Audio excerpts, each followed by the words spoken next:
Netcasts you love. From people you trust. This is Twit. Bandwidth for the Tech Guy is provided by CacheFly. CacheFly.com. Hi, this is Leo Laporte, and this is my Tech Guy podcast. This show originally aired on the Premiere Network Saturday, July 7th, 2018. This is episode 1503. Enjoy. The Tech Guy podcast is brought to you by Rocket Mortgage from Quicken Loans, introducing Rate Shield Approval. If you're in the market to buy a home, Rate Shield Approval locks up your rate for up to 90 days while you shop. It's a real game changer. Learn more and get started at rocketmortgage.com/techguy. Well, hey, how are you today? Leo Laporte here, the Tech Guy. Time to talk tech. Yeah, computers, the internet, home theater, digital photography, smartphones. We got your smart watches. We got all that rigmarole, all that digital jazz, anything with a chip in it. 8888 Ask Leo, the phone number, 888-827-5536. That's toll free from anywhere in the U.S. or Canada. If you're outside that area, I'd love you still to call. We all over the world we have listeners, but you can't call that toll free number from those other countries. So you have to use Skype or some sort of voice over the internet protocol to call us. 888-827-5536. Hope you had a good Independence Day or Canada Day. And that you're ready to roll, ready to talk high-tech. Look at this thing. I have in my hands a piece of history. You know, one of the things about technology that's generally the case, they called it Moore's Law, really, right? Gordon Moore, one of the founders of Intel, said that what he said literally was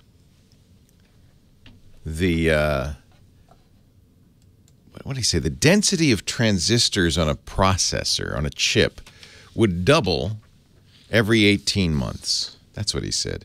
But it's often translated into the power of a chip. The capabilities of a chip would double every 18 months. And that's roughly the same. And if you understand doubling every 18 months, you understand, well, it doubles, and then in 3 years it quadruples, and then in 4.5 years, it 8 times 8, and because it's doubling every year and a half, it doesn't take long before you get some pretty powerful stuff, and we've seen that, haven't we?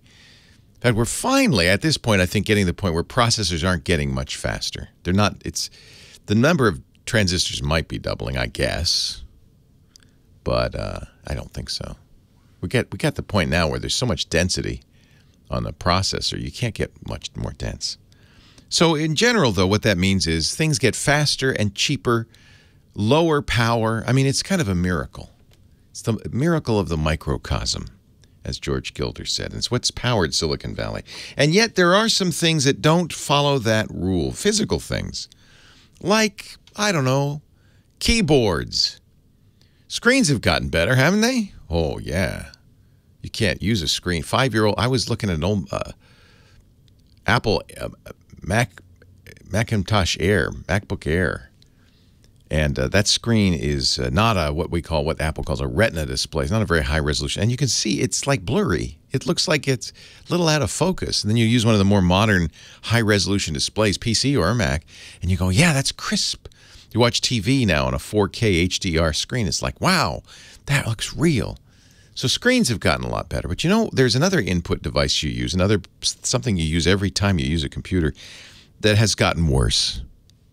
And I think everybody agrees they've gotten worse. Keyboards. Keyboards, and Apple's the worst. Apple's keyboards are horrible.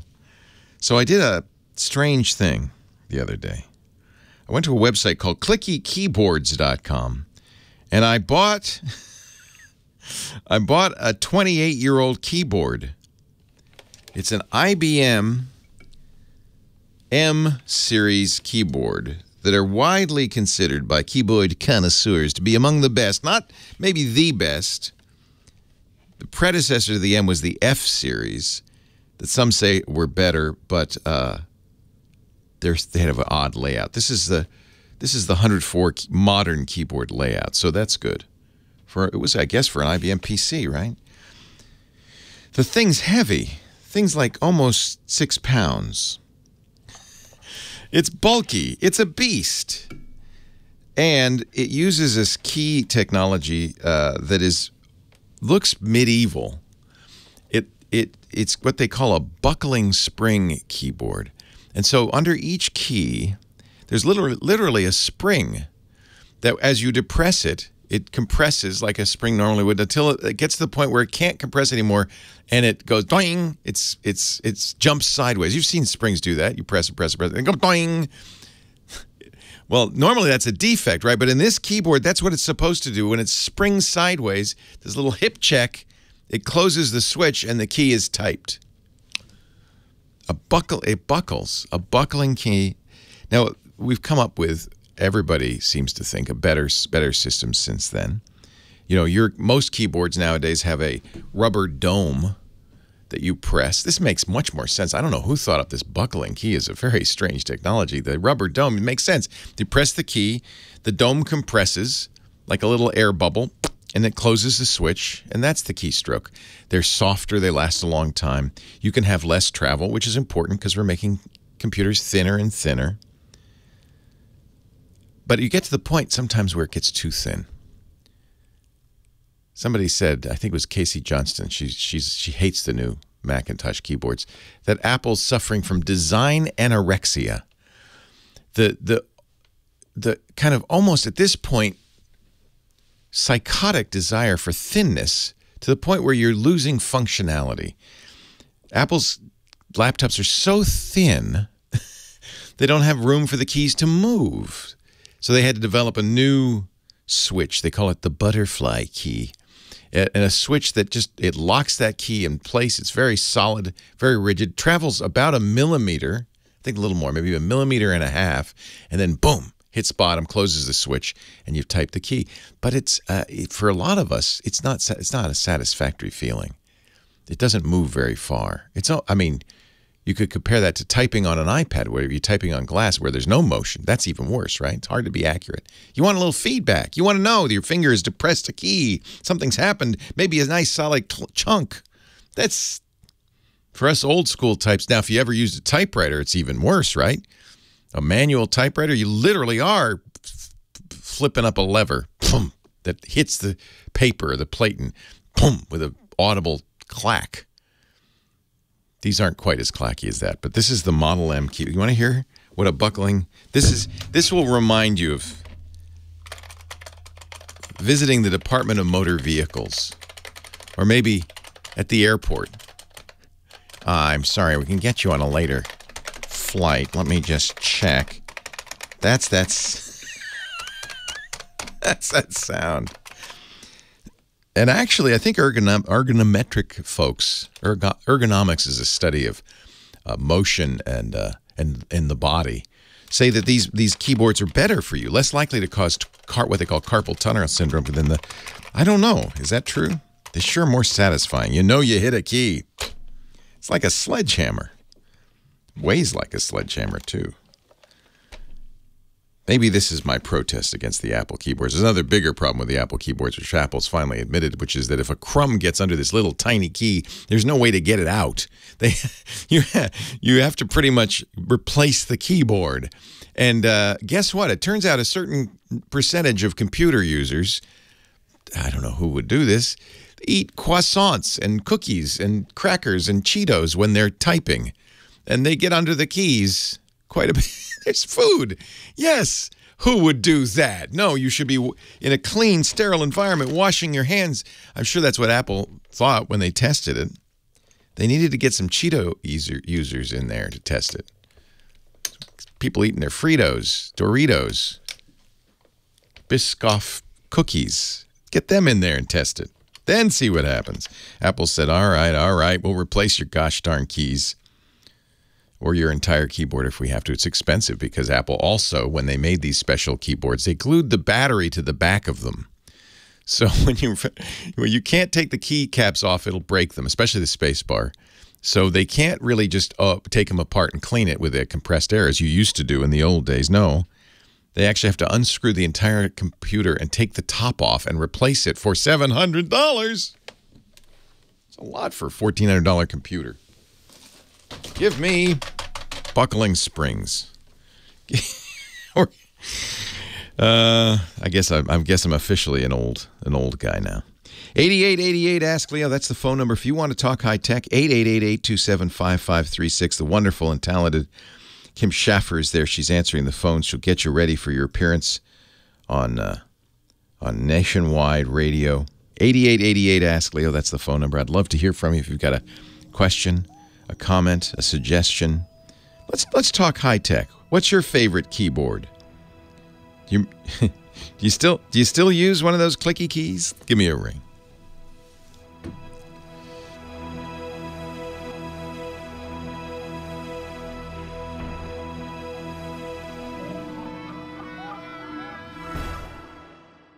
Leo Laporte, the tech guy. Oh, spinning some smooth jazz, Mr. Michael Cozio, our musical conductor. And in the smooth jazz I don't think it's room. jazz. What is it? It's I can't remember the band's name. Michael whispered in your ear, but it's 311. 311. Yeah, you know it? It's more kind of ska-ish. I don't know. It's Oh, you kids and your ska. It's definitely not jazz. It's smooth jazz. Wouldn't you hear this on the Quiet Storm? No, you would not. Oh, see, I don't know. They would never play 311 on the Quiet Storm. Okay, so there you go. It's summer music. Summer cool music. Hello, Kim Schaffer. Good Are you morning. enjoying a cool summer? Yeah, well, Yeah. it's a little cooler today. It's been kind of hot. Has it been hot? Okay. Yeah. I went up the coast Did you? to a little beautiful. for the 4th to a little place called Mendocino. You ever hear of it? No, never. Yeah, no. Mendocino. One of my ferry boats is called the Mendocino. Yeah. Yeah. I don't know what they do up there. I think logging, because there's Is it a a lot of logging trees. I don't know what, but it's just beautiful. It was beautiful, and coastal. they had a 4th of July parade that was straight out of the 50s. But aren't they most of them? Yes. Well, so am I. So it started with the fire trucks. Yep.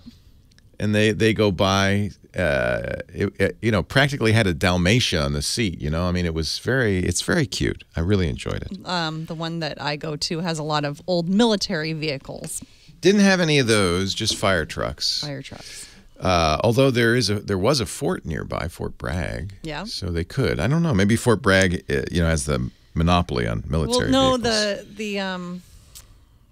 The parade I go to, it's a private owner. He's got a whole museum of these military vehicles. He owns our trash company in San Rafael. This sounds like a very complicated. It's a convoluted story, but he owns like the Marin's garbage place, and he has his own Does he museum do a of private vehicles. garbage parade for the 4th of July? What is he? Not garbage. He just has the vehicles. He's purchased a lot of old vehicles. And do they come and collect the trash? No, they don't. Because that'd be funny. It would be funny. It would be very funny. Meanwhile, yeah. you've been slaving over the hot phone system. Yeah, and I don't know. It might be a little hot in New Mexico, where Doug in Albuquerque just bought a new house, and he wants to know how to pimp his house out with all the Wi-Fi's and routers and TVs. I noticed you didn't write Albuquerque. I was not even going to try to spell that. I just said screw it. I was going to Google it, but I said, I'm I don't know. lazy. Doug will know. But imagine having a city that no one knows how to spell. I know, it's too complicated. A-L-B, what is it, Doug? A-L-B-U-Q-U-E-R-Q-U-E, something like that? I look it up each time. I don't know. Thank you, Kim. Hello, Doug. Hi. Hey, I know you recommended different things, and if I search your website, I get all different recommendations, but I was wondering what your latest and greatest is for mesh routing, and just routing in particular. I have about a 3,200 two-story house that I just bought. I don't move in till August 1st. And I also looking for a recommendation on a really good 4K TV in like the 75 to 80 inch. Ooh, nice. And anything else I can spend? Anything else I can buy? What do you recommend? A sound bar? Soundbar, okay. Soundbar, TV, mesh router. So we'll start with the mesh router. the reason you see a number of recommendations on the website is they kind of, some of them have different features, different benefits. So there isn't necessarily one size fits all. The mesh routers have really taken over for a few reasons. One, because Wi-Fi has gotten so congested. So many people are using so many devices. In my house now, there's more than 50 different devices on the Wi-Fi when you include things like the Echoes, and the TV sets now are on the Wi-Fi. All the video stuff's on the Wi-Fi. My doorbell's on the Wi-Fi. I even have a toaster oven that's on Wi-Fi. So that's one problem Wi-Fi is facing now, is kind of the proliferation of Wi-Fi connected devices. Then there's also the neighbors who have the same thing and lots of Wi-Fi in their house. And then, you have a big house, so you're stretching it out over a long distance. So these are all problems. There's one more I would add, which is lately Wi-Fi or routers in general, network routers in general, have been attacked by hackers. It turns out they're computers. They have processors, they have memory, they have operating systems, and unfortunately, they're often neglected by the manufacturers. They don't get updates, and so they become targets. And they're really good targets from the point of view of bad guys, not because they want to attack your system, although it does give them access to your home network, but more because it's a little computer that's always on the internet that can easily be used to attack other systems. And there's one right now called VPN Filter that at its high point affected 500,000 routers of all different makes and models. So this is becoming a big issue, and for that reason the mesh routers also win, because almost always, in fact all the mesh routers I know, get automatic firmware updates, regular ones, from their manufacturers, and their manufacturers kind of keep on top of it. So the downside to mesh is it's more expensive. You're buying at least 2 units, usually 3 and maybe more, and they're expensive for that reason. Although all good routers have gotten to the point where they're more than $100 now, and often more than $200. So they're expensive, but so is every other decent router. The days of the $40 Linksys are long gone, thank goodness. So I like Eero a lot. They're a sponsor, but that's what I use. 2 different ones at home. I have 2 different networks. One is Eero, and Eero is just kind of the best general all-purpose. If you want the highest speed routers, those are the Netgear Orbis, O-R-B-I. But there are technical differences that I'm not sure it's worth spending a lot of time with. But True Mesh, Eero's True Mesh, Orbi's a little bit not quite True Mesh. And there's a third kind of off-brand that Comcast invested in. In fact, if you buy Comcast's new Xfinity Wi-Fi, you'll maybe get some of these Plumes. And Plume is great for a unique situation where you want to have Wi-Fi that isn't subject to much interference. So it depends on how spread out you are. Plume, you have to buy one for every room, and you make little pools of Wi-Fi. I'll get to the rest of your questions in a little bit. There's lots more, but we got to take a break. Scott Wilkinson coming up too. Leo Laporte, the tech guy. Actually, I'm going to have Scott answer your TV and soundbar questions. Oh, good. Because he's our home theater guy, yeah. But quick note. Yeah, I have 2.5 acres, so I'm not like my neighbor's not like right next to me. Yeah, I thought we have 3 acres, and somehow we managed to see. I managed to see 5 or 6 other routers. You don't see other access points? I haven't really tried yet. Yeah, so I should. Even because it's it's just weird. But if you're more than 200 feet from your nearest neighbor, yeah, you don't have to worry about that so much. Nevertheless, your own interference causes much of a problem. The house does have the Ring doorbell and several. Yeah. You see, you will inevitably. So the way the Eeros work is each Eero unit's about 1,500 square feet. But the base package, you can buy them one at a time, but they have a package for 3. I can't remember how much it is, but that's probably what you'd get. And you connect one to the cable modem or the DSL modem. That's your base station. And then so that's the main unit. And then there's 2 beacons that plug into the wall anywhere. And they're not wired, but they extend your Wi-Fi. And they come with apps that'll help you, kind of place them. You'll plug it in. The app will say, no, that's too far. And you move a little closer. No, oh, that's excellent. So the app will help you place them appropriately to spread it out. We have it's funny. It's not completely square footage. My mom has a smaller place, but because she has an outhouse and because of the way it's not a bathroom outhouse, she has a studio out in the back. Mom lives in the country. I think 5 for her, and I have 5 in our 4,500 square foot house just because of the topology. But that's the nice thing is you can buy more as you need them. So probably 3 to start with. Plume, you're going to buy a little Plume thing that plugs into the wall. You'll buy 1 base unit, and then a little Plume plugs into the wall in every room that you want Wi-Fi. And it tends to be, the way Plume kind of works is, I think for you it's not as necessary. It's for congested where there's lots of Wi-Fi signals, and that's because it's just a pool of Wi-Fi. It's all 5G, so it doesn't spread through the walls and stuff. So it's really good for avoiding interference with other Wi-Fi signals. Doesn't sound like a problem for you. So I think the Eero would be great. And the nice thing about the Eero, and this is true of Plume too, but absolutely with Eero, is they get updates every few weeks, as they not just for security, but as they improve. And I've been very impressed with some of the features that they've added. The negative on the Plume is that they want a subscription fee now, which I understand. But it's a little hard when you've been buying something outright to say now, oh no, this is a yearly or monthly subscription. It's not hugely expensive.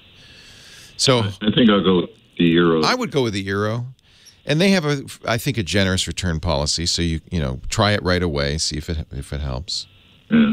By the way, my wife's given me a $5,000 budget, so I got to keep everything within that budget. All right, that's good to know. All right, so the Eeros aren't going to be too big a chunk. The biggest chunk's going to be the TV. But for that, Leo Laporte, the tech guy, he's Scott Wilkinson, our home theater guru from the AVS Forum, where he is the editor. Scott is the king of home theater, and it's perfect timing because, of course, we're talking right now to Doug, whose wife has given him a $5,000 budget. Ooh, nice. And he wants to spend it all. I think we can do that. So we helped him with the mesh router, and I think we've concluded that Eero is the right way to go on that. I have to say, though, Scott, Doug, if your home theater is, as it often is, if you have cable modem anyway, near the modem, I would go wired with all the home theater stuff if you can. Totally agree. Totally agree. Yeah. Wi-Fi, you get buffering and stuff. So you'll put the base unit next to the cable modem, which is presumably near the big screen TV, and that way you can wire the Eero, and most routers have extra. They have one INI for the LAN, for the WAN rather, for the cable modem, and then one outie for the LAN that you could then plug into a switch, which is what I do. I have a big 24-port switch, and then each device, the AV receiver, the Roku, the Apple TV, they all have an Ethernet input, and that way you get the best. I think they get the best results. Yep. So he also wants the best TV, Scott, under $5,000, and he says big. So how big? Yeah. Well, my wife says I can have 75 to 80 inches. Ooh, nice. Scott often talks about the SAF, the spousal acceptance factor. Yes. And it's surprising that how many wives typically are fine with large flat screen TVs, whereas they aren't fine with putting speakers all around the room. Ah, well, that's why he wants a sound bar as well. Yes, exactly. Well, a 75 or 80-inch TV in the $5,000 range, man, I've got to get all of my... Everything. Oh, really? Everything for $5,000. Okay, all right. So how do we allocate the budget? How much do you want to spend on the TV? 2 or 3, maybe? Well, you tell him because we just spent $400 on his router, so he's got he's got $4,600 left for a sound system and a TV. Right. Well, it's interesting. Okay, so a 75 or 80-inch TV, I would say you can't get an OLED for that, can you? No, you can't. It's certainly not a 77-inch. How far from? Let me ask this: how far from the TV will you be, Doug? Where will you be sitting? Good question. Well, the living. I have a very long living room that's about 14 feet wide. Unfortunately it's kind of bright. It's got a lot of windows. Ooh, that's too bad. but I can set up anywhere within the 22 feet, I think it is. Closer's better, obviously. And, of course, if you're distant from the TV, if you're more than, say, 10 feet from the TV, then you don't have to worry about OLED. You don't have to worry so much about 4K because you're so far away. Well, you're not going to get anything but 4K at I this guess point. that doesn't matter, yeah. It really doesn't matter. And because you have light in the room, do you watch TV during the day typically, sometimes? Well, not a lot, but yeah. Sometimes. So you need something bright. So an OLED... I'm sorry, go ahead.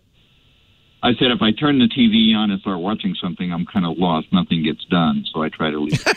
I have no idea what you mean. I know that story, yeah. Well, okay, so my first impression is that an OLED probably wouldn't be the right thing for you anyway. You need something brighter for those times when you do watch during the day.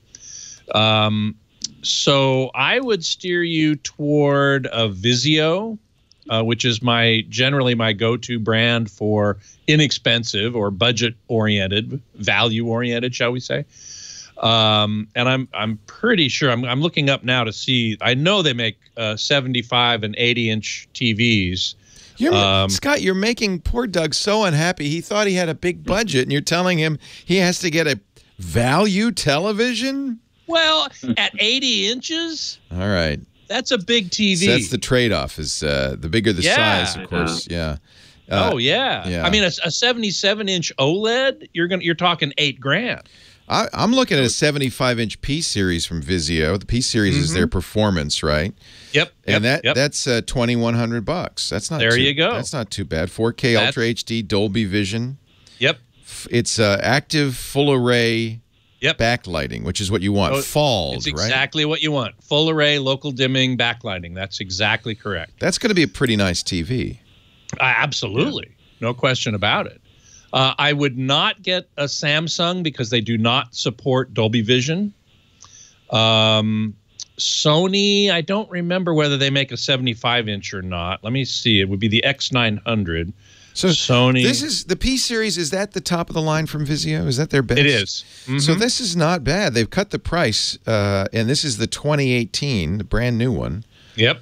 For 75 inches to $2,100. That's not bad.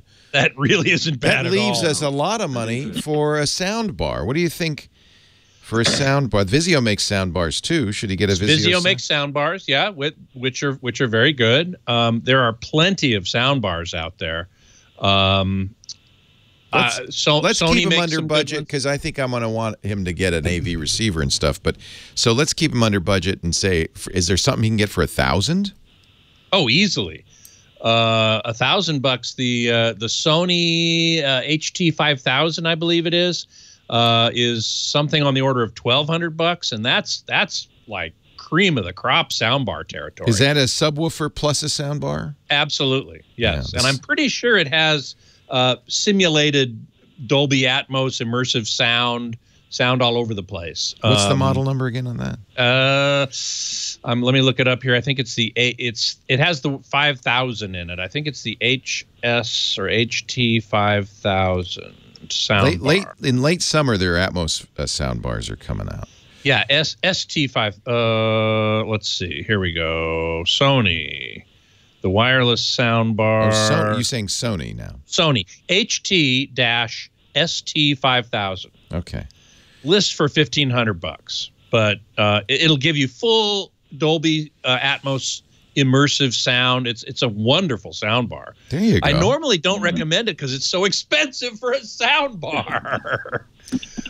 You can get sound bars for a couple $100, but this one is super premium. We're filling a big room, aren't we? So that's that's true. That's a very good point. Very good point. Yeah. So if you've got the money to spend, man, that sound bar is awesome.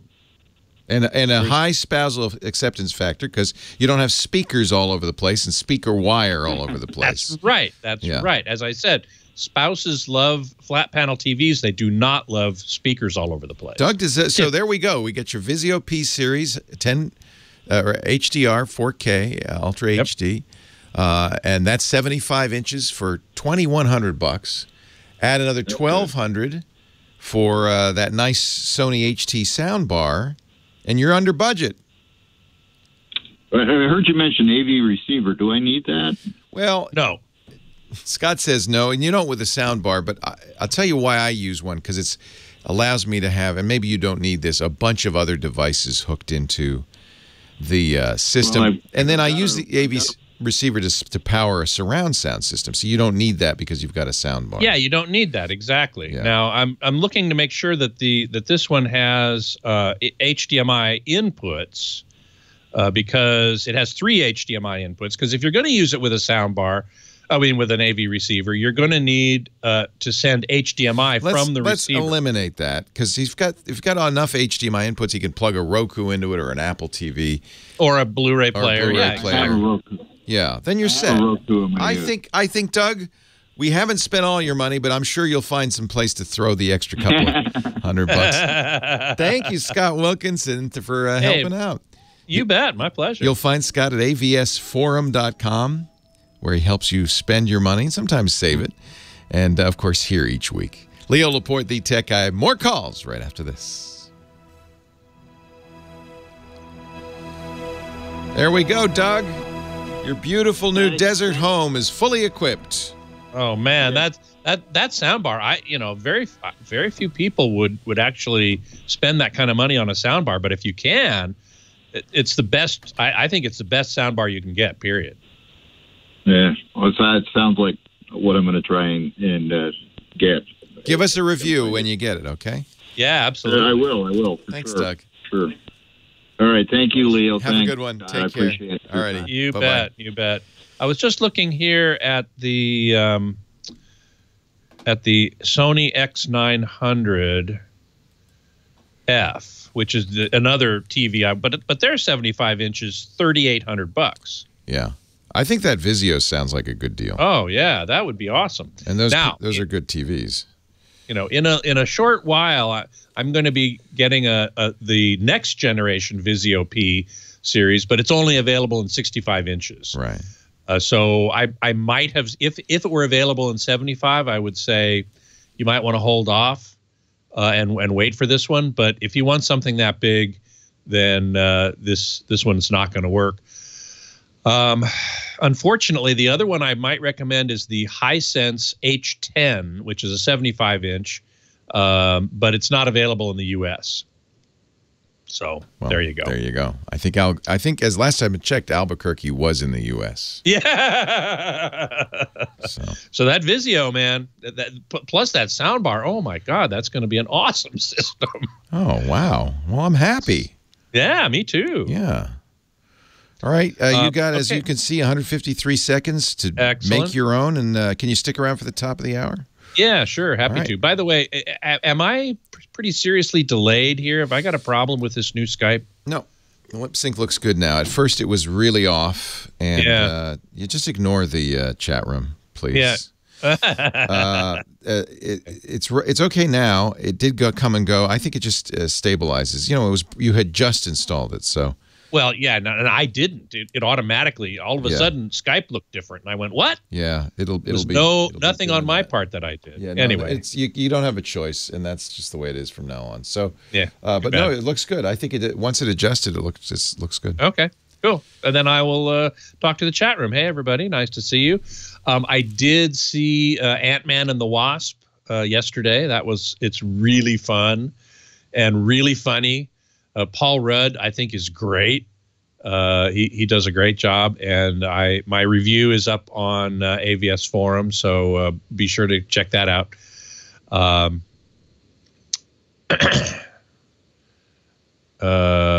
Mike Heiss, hey Mike, if he can do with a 75, wait for the new P series with NanoSys QD quantum dots. Sorry, Mike, not true. It's only going to be available in a 65.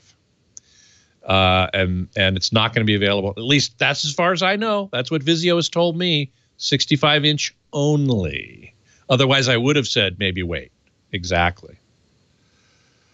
Twisted Mister says he has a big room, no sound bar. Well, that there is an argument for that. And I forgot to ask him if he's got a flat ceiling. I hope he does, because that Atmos, the overhead sounds are going to be bounced off the ceiling with that Sony soundbar.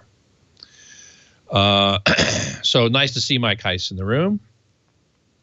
Beatmaster, HDR will make a difference at almost any distance. That is correct. 4K will not. Although there is something to be said for 4K, even at a too far of a distance, in terms of artifacts. And we can talk more about that after. That would be lovely. At the top of the break. That would be lovely, Scott. Talk to you then. Indeed. Goodbye. Thank you so much. Leo Laporte, the tech guy, 8888. Ask Leo the phone number. If you have a question, comment, a suggestion, I'd love to hear from you. 888-827-5536. Line 2, my friend Ellie in Honolulu. Hello, Ellie. Hi, Leo. How are you? Twice in 2 weeks. Yeah, I know. And then I go months and I don't talk to you. I know. What's up? We're going on a cruise around the Hawaiian Islands next month. Wait a minute. Ellie, you live in Hawaii. Right, but the best way to see the other islands is to get on a ship and go from island to island. That way you don't have to fly over. I love. You know what? That's my favorite thing about cruises is you unpack once, and then the cities come to you. Right. You say, wow, we're in a new place today. Well, good. Well, it sounds wonderful. What I want to know is, what do I do as far as emails and phone service and all this stuff? The ship is saying you have to buy their package. The phone company says buy their package. Well, don't do either. And the worst deal of all is something called cellular at sea, which is just a terrible thing. And sometimes phones will just kind of do it automatically. The ship runs its own, quote, cell site that they charge you through the nose to use. Since you're going to be just offshore almost all the time, I presume, there'll be days when you're at sea that you aren't near any cell site at all. Right, and the ship wants like so much for the week, unlimited use. Yeah, they could say unlimited, but ship internet is terrible. Terrible. There's only one exception that I've found, and that's Royal Caribbean. They have a service called Vroom, that actually is pretty fast. I don't know how they're doing it. I think we're going NCL. So. Yeah, normally cruise ships use marine satellites for their internet, and often it's as slow as a few megabytes for everybody on the boat. So what'll happen is you have to get up in the middle of the night. Yeah, the phone company's telling me, oh, if you use it, you're going to get charged roaming charges. Well, you're in the United States. I know. You're in the United States. So when you're in port, I presume you're in ports that have cell service. Yes. And you're a Hawaiian, so you have a cell company that works well in the islands. So I think you're going to be fine as long as you don't mind using your cell service for data when you're in port. When you're at sea, you won't have a choice because you'll be too distant from the cell towers, right? Right. But at that point, you have a couple of choices. You could use the ship's Wi-Fi. I think you'll find it very inadequate, almost certainly. You don't have to buy it now. You can ask, on the first day, go to the business center and see how fast it is, Yeah, and they're telling me, if you buy it now, it's cheaper. Once you get on board, we charge more. That's true because right now you don't know how bad it is, and so if they can get you to buy it now, it'll be better. Right. So I've never used the shipboard internet on a NCL cruise, but I think it's probably much like all the rest. Very, very, very slow. Now, because you've looked at the map, right? You don't go. You probably are. There's probably getting island to island. There's going to be an hour or two where you're, distant from shore. But if you're near shore, most of the time you're near shore, you'll have cell service. Yeah, there's a couple of nights where you lay over, like on Maui and the Big Island. Well, you'll have. You'll have cell service, right? And if you don't mind using that as your data, that's what I would do. And I would not buy the expensive ship offerings. And it isn't roaming. Who's your carrier? AT&T, that's what they told me. Why would it be roaming? You're not leaving the country. I says, Maui, States. It's Maui, so far away. Well, obviously they didn't understand. You're still in the U.S. So as long as you're in the U.S., it's not data roaming. It's on AT&T. And if AT&T has good service, you could check that ahead of time. It has good service in Maui, which actually I'm pretty sure it does. And the other places that you're going, you'll be fine. Okay. Yeah, you're not. It's just a little confusing, you know. Yeah, well, it sounds like so. The thing to understand is if you use cellular at sea, or you use the ship's, data on your phone, that's roaming, and it is expensive. So the key is to turn off data roaming on your phone. There's a switch that says don't use data roaming. That's usually off by default, but just check. It's in the cellular connections information. Turn that off. That way you will never roam. You'll never join the cellular at sea network. You'll never spend $10 a minute on a phone call. And you'll just use your normal local cell service. Look, you're on vacation. You could be disconnected for a minute. Yeah, of course. Yeah. And they're telling me, we have a social media package. I said, that's what I want to get away from. Yeah, I wouldn't worry about it. I think as long as your cell phone gives you enough bandwidth, and have you ever used your cell phone as your sole connection to the internet? Yeah, many times. If you're happy with that, that's all you need.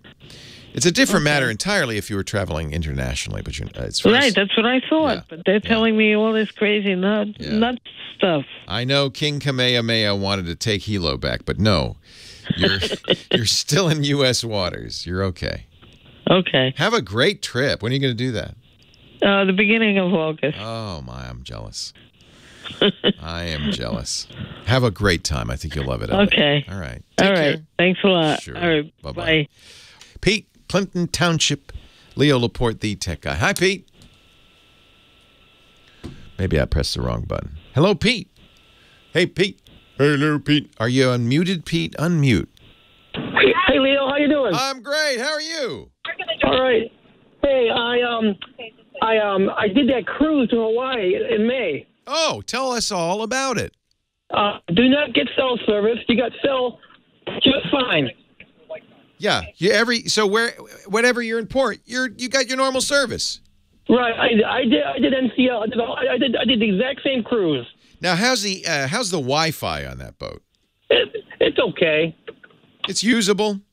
No, but I wouldn't do it. I would do it because I have AT&T. Yeah, you don't need it. And the problem, you don't need it all. And the problem with the way most ships do Wi-Fi, they charge you by the amount of data. You buy. A few hundred. Yeah, you go through it real fast. Laporte, that guy. Are you? I'm sorry. Go ahead. I'm sorry. Is that your wife in the car? Who's that in the car? It's Rosie. Hi, Rosie. Hey, Rosie. Do you remember us? We visited you. I gave you my mom's spaghetti sauce. Oh my gosh! Yeah, that was the best sauce ever. I thought I remembered you, Pete. Now I remember you. Heck yeah. I've been living on your mom's spaghetti sauce for years now. Wonderful. I love it, too. I just had something yesterday. There's nothing like mom's cooking, even if it's Pete's mom. That's right.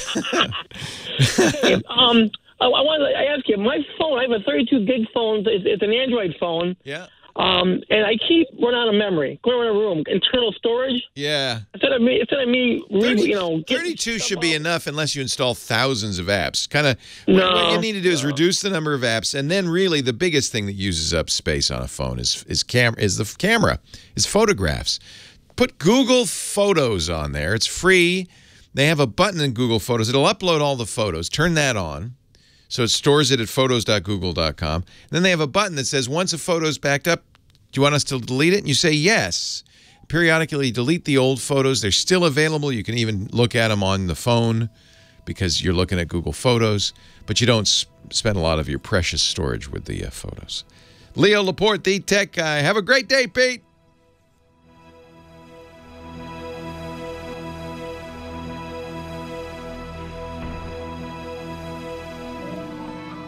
Ya-da-da-da-dum. And now, ladies and gentlemen, without further ado, I give you Scott Wilkinson. Oh, thank you so very much. The king of the tuba.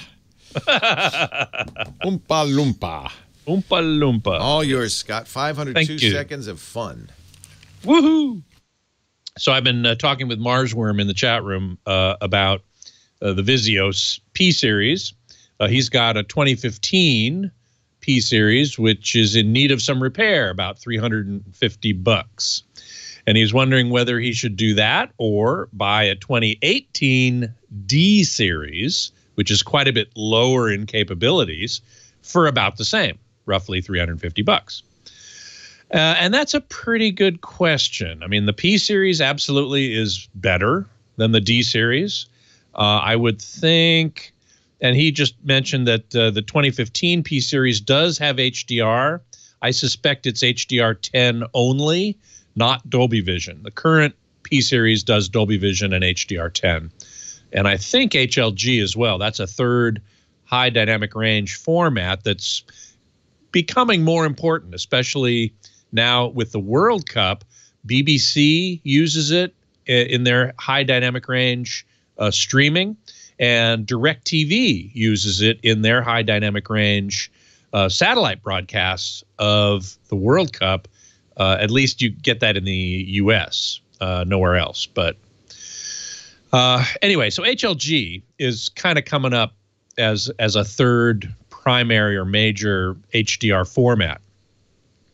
And I doubt that the 2015 P series does that or Dolby Vision. It probably only does HDR10. The D series doesn't do Dolby Vision either. It does do HDR10 and HLG. So in that sense, it's probably better. It probably also has better smart TV functionality, although that may or may not be important to you. The downside of the D series has to do with the number of zones. So all of Vizio TVs for, I think, since 2015 and even before, used this technique that Leo and I were talking about called FALD, F-A-L-D, Full Array Local Dimming. And what that does is it has LEDs behind the screen in a two-dimensional array. So there's a bunch of LEDs back there. And they're divided into zones. And those zones can be independently brightened and dimmed so that over here you have a bright part of the picture and those LEDs get brighter. And over here you have a darker part of the image and those LEDs get dimmer. It increases the contrast, better screen uniformity. Generally, I absolutely recommend FALD over edge lighting, where the LEDs are just along the edge of the screen. Now, the D series, now in the Vizio different series, they have a P, an M, an E, and a D. As you move down those lines, those series, the number of zones decreases. So the P series has the most number of zones, and the D series has the least number of zones. And with FALD, the more zones you have, the better. So the D series is going to have very few zones. I don't remember exactly how many. Twisted Mister, think flashlights as backlights to explain local dimming zones. Sure, so you've got a bunch of flashlights sitting behind the screen, and each one can be dimmed or brightened independently. So the D series, I was just looking up the D series.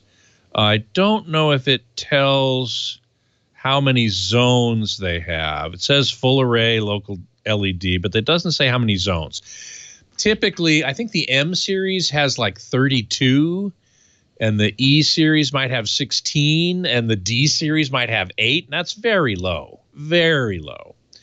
So my inclination, and please, if you're in the chat room and you have a different idea about this, let us know. But in my opinion, I would probably spend the money to fix the P series, primarily because of the increased number of dimming zones. Now, I don't know if the P series does HLG. The 2015. Now, remember, it's 2015 P series versus 2018 D series. So the 2015 P series probably does HDR10 and probably doesn't do Dolby Vision, and I don't know about HLG. So, you know, if it does do HLG, then I would absolutely do the P series. I would fix the P series. If it doesn't do HLG, how important is HLG? It's going to become more important. It is important now if you have DirecTV. in the U.S. or BBC in the UK or elsewhere. It's very important, and going to become more so. But if you don't have DirecTV in the U.S. or you don't live in the UK, then it's not that important yet. When will it become important? Hard to say. But because of that number of zones thing, I would be inclined to move towards repairing the P series. Lumpy is saying just buy a TLC, actually TCL.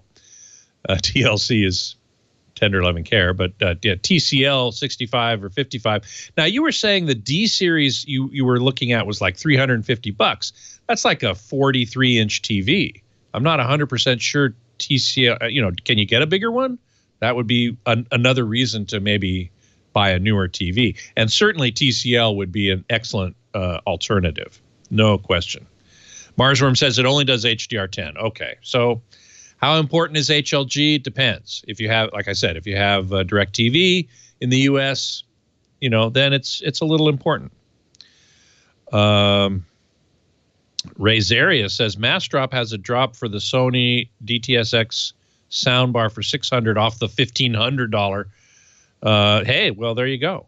Man, if you can get that Sony ST5000 for $600, holy smokes. Marsworm says the D series is 50-inch for $350. Yeah, that's pretty good. I'd look at TCL too, to tell you the truth. Let me preface that or modify that by saying that only the 6 series is FALD, F-A-L-D. And that's their top of the line, which is still very inexpensive as far as TVs go. I would not go below the 6 series. This year, it's the R617, I believe, is the actual model number, and then you put the screen size in front of that. So 55 R617 or whatever.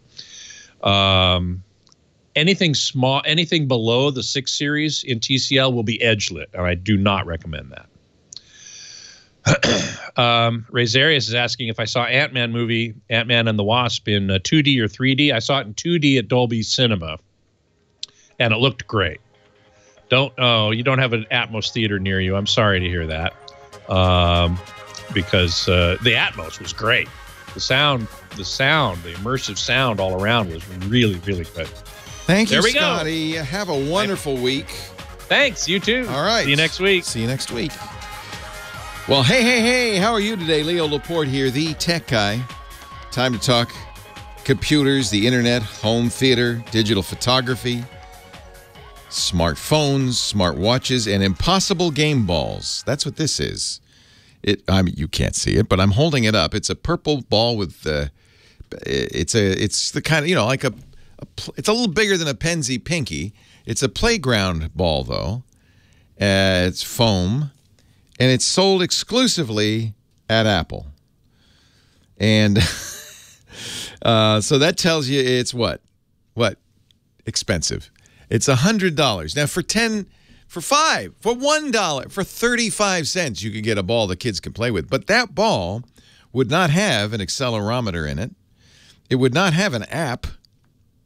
It would it would not have some goofy battery-powered charging device that you plug in to the pins on the side of the ball. No, it would not have any of that. It wouldn't have batteries at all, would it?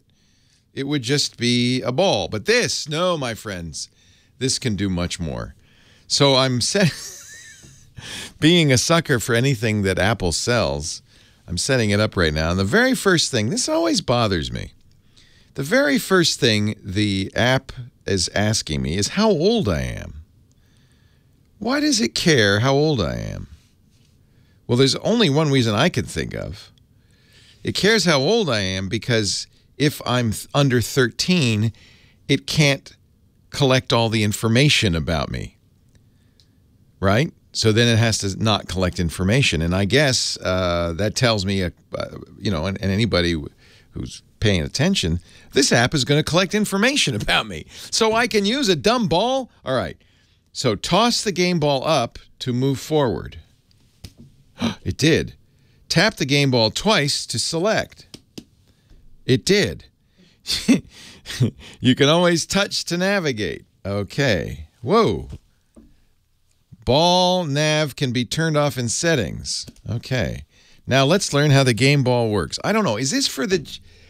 How high can you toss it? Well, let's see. Oh, I hit the lights.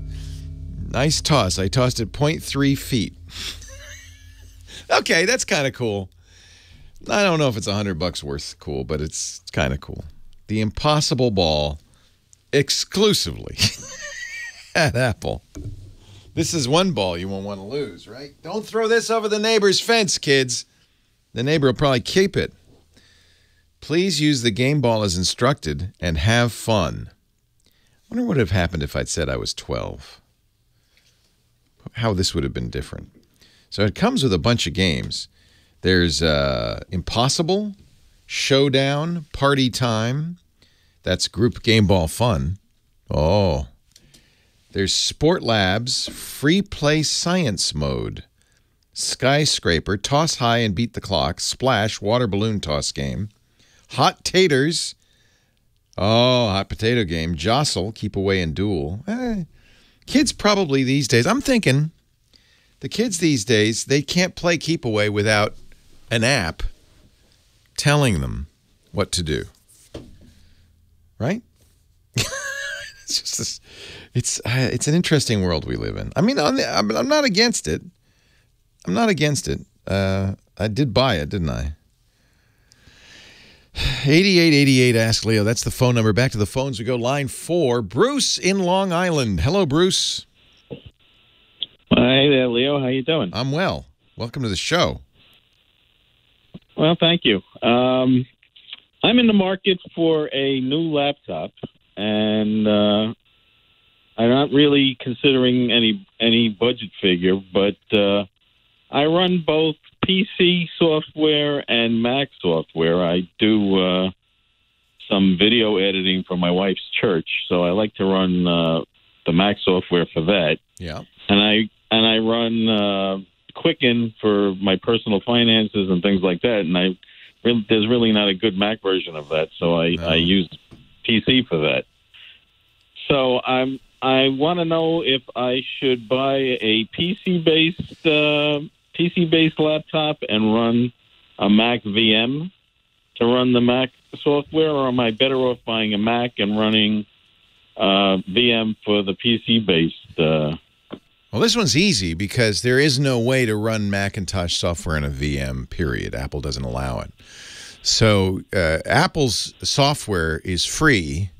Apple makes its money on hardware. So as a result, you can't use, not legally anyway, Apple's software on anything but a Macintosh. And the software checks. There are ways to take PC hardware, and as Apple is kind of increasingly left its hardware behind in the Macintosh world, the Mac Pro, for instance, hasn't been updated since 2013. That's 5 years. So there are a lot of people who try to figure out how to get Mac software working on a PC. They call it a Hackintosh, but it's not a very desirable setup. For one thing, updates become a problem because any update potentially is going to make it unusable again. So in general, my advice always is if you want to run Mac software, you need to get a Mac. The good news is it's easy to run Windows on a Mac because Microsoft makes its living selling software, not hardware.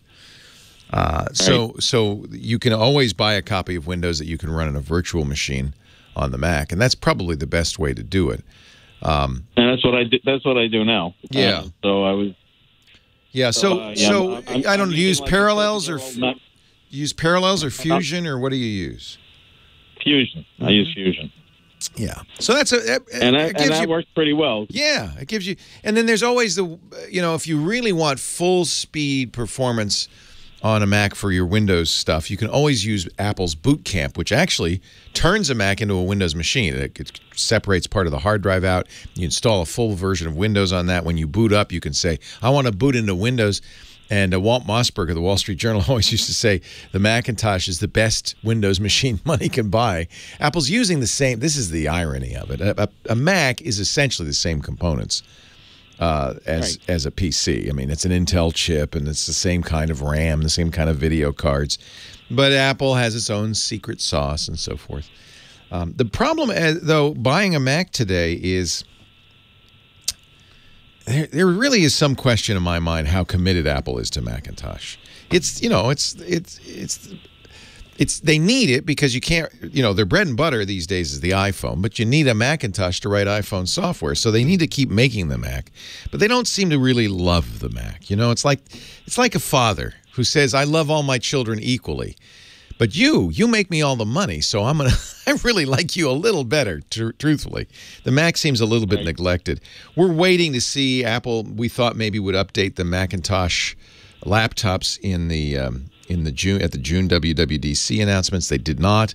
That means almost certainly there'll be an updated Macintosh this fall. Almost, I say, because you can't really be sure. As I said, the Mac Pro, which Apple still sells, is 5 years old. And it wasn't that great then. They updated the iMac last year, but that starts at $5,000, the iMac Pro. That's the newest Macintosh, the most recent update. We really need an update to the rest of the Macs. And, you'd be fine going out and buying a Mac today because it's not like the next Mac's going to be hugely faster or better. I don't think it will. But honestly, if you could wait till the fall, I might. Are you going to get a desktop or are you going to get a laptop? Do you have a preference? Yeah, I would prefer a laptop. Yeah. That adds another complexity because Apple has this touch bar, which as far as anybody can tell is completely useless. And they have this new keyboard, which Apple even agrees has problems. And you can't really get away with it unless you buy an app. For some reason, Apple still sells a 15-inch MacBook Pro from 2015. And it's the only one with a decent keyboard. It doesn't have a touch bar, which, I mean, the touch bar isn't a bad thing. It's just not a particularly useful thing. It does add fingerprint login, which I do think is a nice thing to have. But nobody's really developed much software to use the touch bar. I didn't like it because I accidentally hit it all the time, and things happened that I didn't want to have happen. And so I ended up getting a MacBook Pro without the touch bar, but then the keyboard drove me crazy. So today I still use my 2015 MacBook Pro, and Apple still sells them, which tells me there's a market for them. Because it has the old keyboard, the old usable keyboard. We're in a bad period right now for Macintosh. I'm sorry to say. It's my favorite. I prefer it. You might look at editing video on a Windows machine. You can get, I mean, the good news is in the PC marketplace, there's a huge diversity of hardware. Lots of innovation. All sorts of interesting stuff. And if you're not absolutely set on using iMovie or Final Cut Studio, you can always use Adobe's Premiere or Premiere Elements, which runs on Windows, and those are very good, every bit as good as Apple's product. You just have to learn a little bit of a different way of doing things. Not much. Still timeline-based editing. So it's hard for me these days to recommend a Mac. If you can wait till the fall, let's see if Apple fixes some of these problems. They have to, right? No. I love all my children equally, except for the iPhone, which really makes a lot of money for the company. You love your good little iPhone. You're so much better than your brother, the Macintosh. What has he done lately?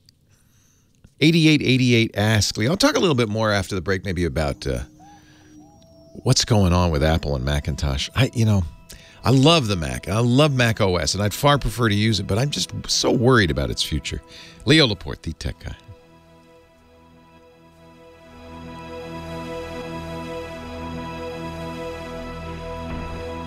All right, let's see.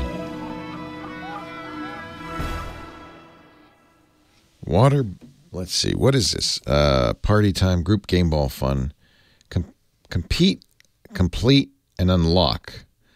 Complete unique challenges, earning stars for precision, and become the master of game ball. Okay. Complete unique challenges. Shake. No, I don't want to. Oops. I shouldn't have done that. Okay, play. Okay. Jump with my game ball. That's unique. Earn stars based on how well you complete each challenge. Okay. Unlock new stages and worlds when you get the needed number of stars. Okay. Stage 1. 120. Shake? Shake the ball to get 750 points in 12 seconds. Ready? Here we go.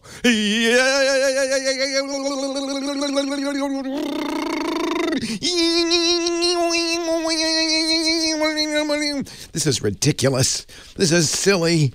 This is stupid. I definitely am an overachiever. Okay. Airtime, level up. Okay, I leveled up. Now what? Airtime is how we measure experience points. Okay. Start at rookie and build to be a Hall of Fame game baller. Okay. Compete with your friends and have fun. Next challenge starts. Toss until you reach exactly 5 feet. I can't. Oh, never mind. Stupid game.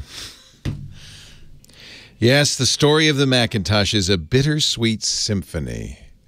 Leo Laporte, the tech guy, 8888 Ask Leo. Johnny Jet coming up in about 8 minutes, our travel guru. Mike B in our chat room says, I completely disagree with you, Leo. I love the touch bar and the keyboard doesn't bother me. I'm very happy with my MacBook Pro. And I think I would have to say probably the majority. Yes, the majority of MacBook Pro users are fine with it. And it still sells very well, by the way. So if you want a late model Macintosh laptop, you probably should get a MacBook Pro, either the 13-inch or the 15-inch. Get the touch bar. I would probably, if I were you, try the keyboard before you buy it. But the good news is Apple has now said we're going to fix any keyboards that have problems. So you're not going to be stuck with a broken keyboard. Apple will fix it. So maybe that, you know, if you've got to have a Mac, that's the way to go. I can only think that in the fall, Apple will have the butterfly. So there've been 2 generations of butterfly keys. We're in the 2nd generation. That there'll be butterfly key 3. Apple's not keen on saying we screwed up, although lately they've been saying it. They said it about the Mac Pro, the Macintosh Pro. They said, you know, that 2013 Mac Pro, we call it the trash can Mac. It's a little black, shiny little black cylinder. They said, yeah, we over-designed it. Wow, to hear Apple say that. Whew. We over-designed it, and we painted ourselves into a corner. It looks good, right? But it's, because of thermal limitations, just not upgradable. We can't put newer chips in it, period. So they said, and they said this last year, they said in 2017, they said, we're going to make a new Mac Pro, the high-end Mac for people who want a modular high-end Mac, but it's going to take us a while. It won't be out in 2017. It won't be out in 2018. Maybe it'll be out in 2019, maybe not. I would, if I were a betting man, I'd bet 2019, next year. And I don't know what they're going to do to change it, but they have to make it more upgradable, more modular, for sure. Part of the problem is also Intel. Let's be honest. Intel has not done a lot to make its chips faster over the last few generations. We're in the 8th generation of Intel's processors, the i3, 5, and 7. And now there's an i9. And they have had difficulty making them faster. And in fact, it turns out that something they started doing in 1995, what is that, 23 years ago, was a big mistake. They started using something called speculative execution, where the processor kind of guesses where you're going with this. Let me guess. I think I know where you're going with this. And it speeds up processing a lot, but it has a fundamental flaw that even in 1995 Intel knew about but decided to kind of ignore, which is that speculative execution sometimes can leak information. So if you have another process running on that chip, it can see what the other one's doing. You can see what you're up to. Not a big deal on your machine unless you get some malware on there. A big deal, though, on shared machines on servers and stuff, where you might have a malicious actor using the same processor as you, trying to snoop into what you're doing, including passwords and things. And so this is the Spectre and Meltdown flaws you might have heard about. And so Intel's got a little problem because they can't, if they take out speculative execution, their processors are dog slow. By the way, Intel was so successful with this that AMD and ARM followed suit. So all of them have, to some degree or another, this same problem. So that's one problem Intel's figuring out. Gosh, we don't want to, our processors aren't getting much faster as it is. We've kind of hit Moore's law, the end of Moore's law. And now we have to slow them down because of this security flaw. I think Intel's in trouble, to be honest with you. And even Apple has started to make noises about abandoning Intel chips, and it seems pretty clear from Apple's announcements that maybe not this next year, but in years to come, maybe in a few years, Macintoshes won't run Intel chips. They'll run Apple-designed chips, just like their phones and their tablets. Apple's chips are pretty impressive, especially since they're designed specifically for the hardware. You know, they don't have to be generic like Intel chips do. Intel chips run so much different hardware that, you know, they can't optimize them for the specifics, but Apple can. That's why you have such a fast processor in your iPhone, faster than anything else out there, because it's designed specifically for the iPhone. So Apple says, you know, well, this would work on the desktop too. I think that's one of the reasons maybe Macintosh hasn't moved forward too fast, is they're working very hard on this instead. But that's a few years off. I don't see, frankly, big developments in the Macintosh world for the next couple of years.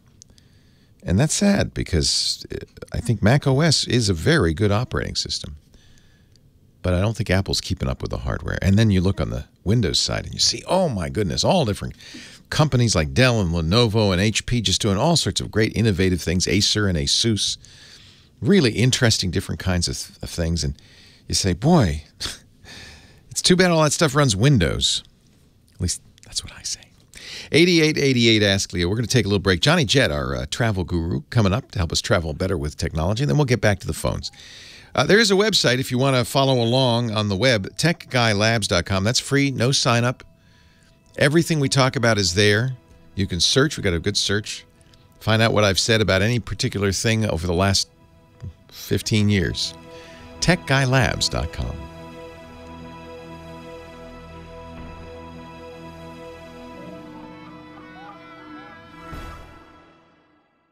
The Tech Guy Podcast today brought to you by our longtime sponsor, great folks at Quicken Loans, who give you, you know, Rocket Mortgage. I talk about that all the time. The easy-to-use mortgage approval process is entirely online. They've added a new feature I think is really important. As interest rates are starting to ratchet up, they're unpredictable, right? And if you're shopping for a house, you'd like to get locked in, wouldn't you? Well, now you can with Rocket Mortgage. No more of that anxiety over rising interest rates. The folks at Quicken Loans have done something about it. They're calling it the power buying process. And let me tell you how it works.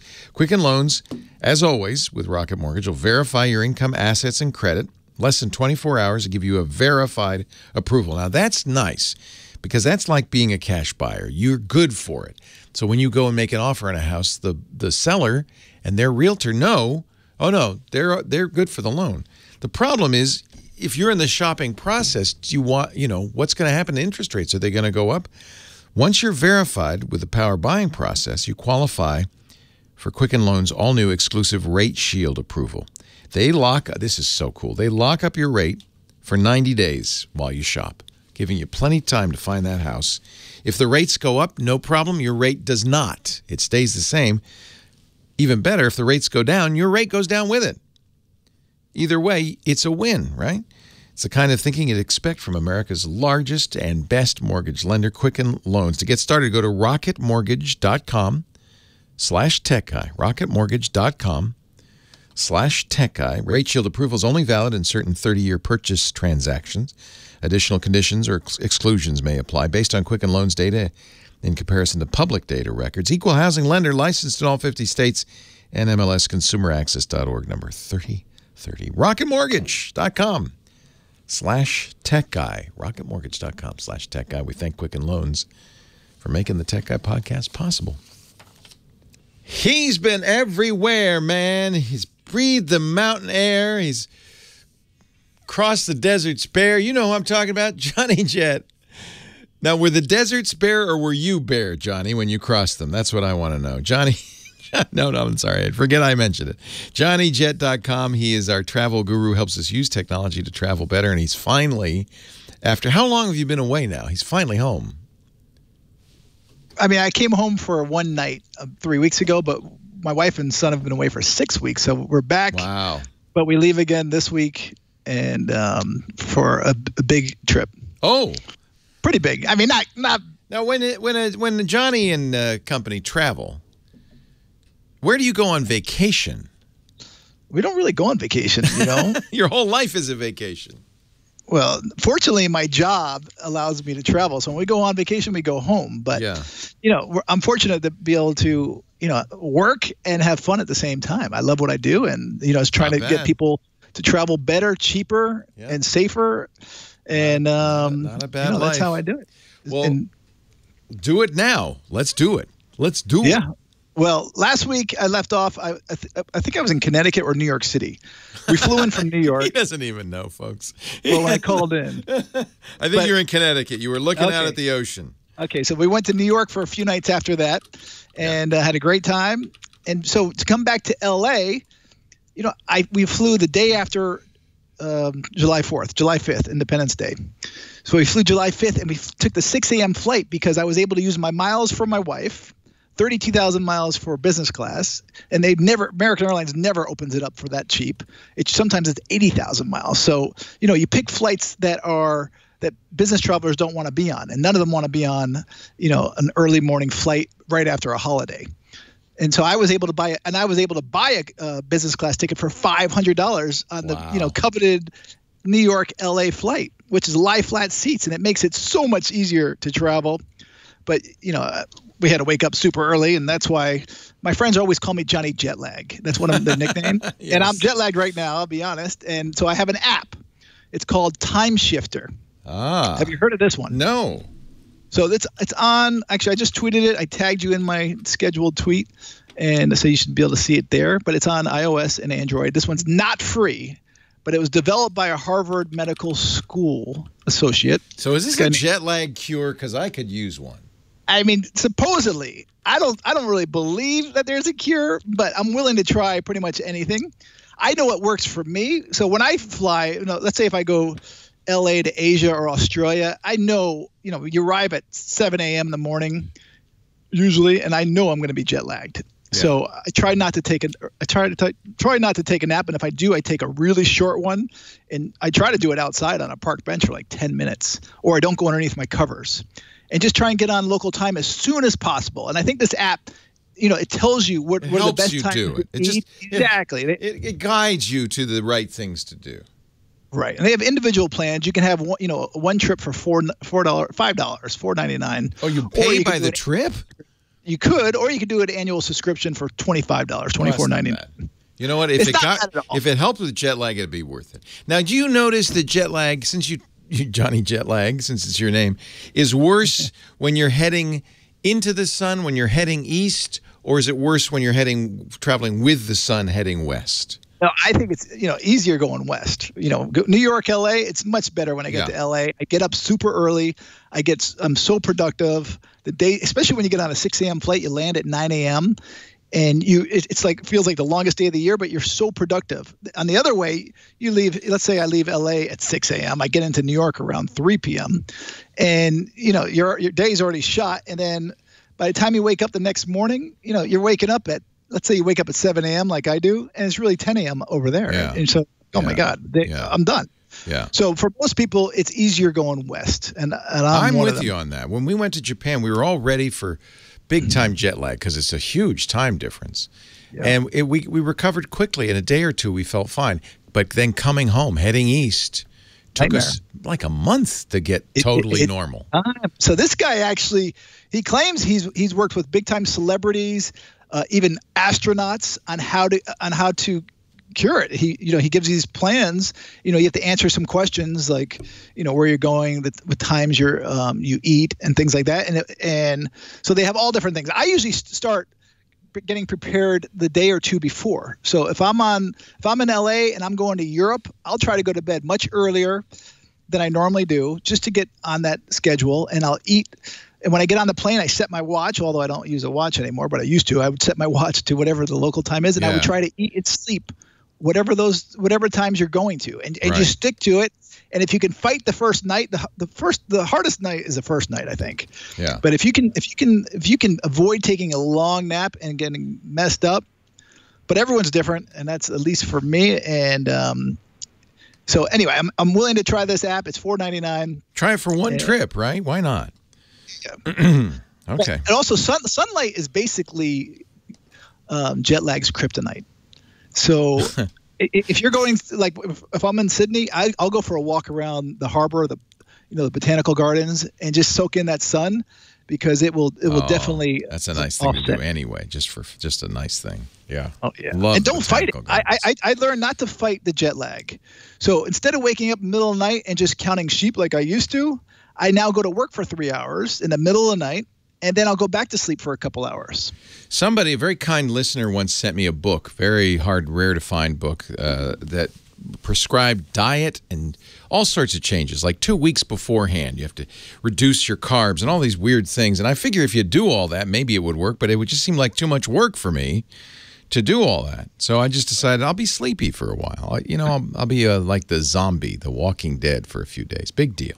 And plus, when you get on the plane, they're going to, fill you up with carbs and salty Well, that's food. the thing. The plane doesn't pay attention to the time zone. It's just, we're flying at night, so I guess it's nighttime. We'll wake you up at breakfast time, and it's just doesn't work so well. And most people just eat because they're bored. I eat and sleep on a plane. What else is there what else do you do? So the tip is, eat before you get on the plane, and then tell the flight attendants, your seatmate, or even wear a mask that says, "Don't wake me up." Because that drives me nuts when a flight attendant will come by and say, "Would you like your meal?" when you're sleeping, and I'm like, "No, now I can't go back to sleep." Lately, they've been saying ahead of time, "Should we wake you up?" And I like that. No, you can say. I do no. too, yeah. But they don't do that in coach. So yeah, there you go. Maybe that's why it's been happening lately.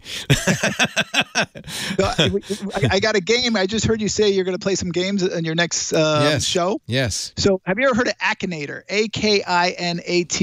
No. Okay, this has been around for a while, and it's in like 10 different languages. So this will blow your mind away. So if you're ever in a long line waiting to get on a plane, or you're on a plane, or you're at a...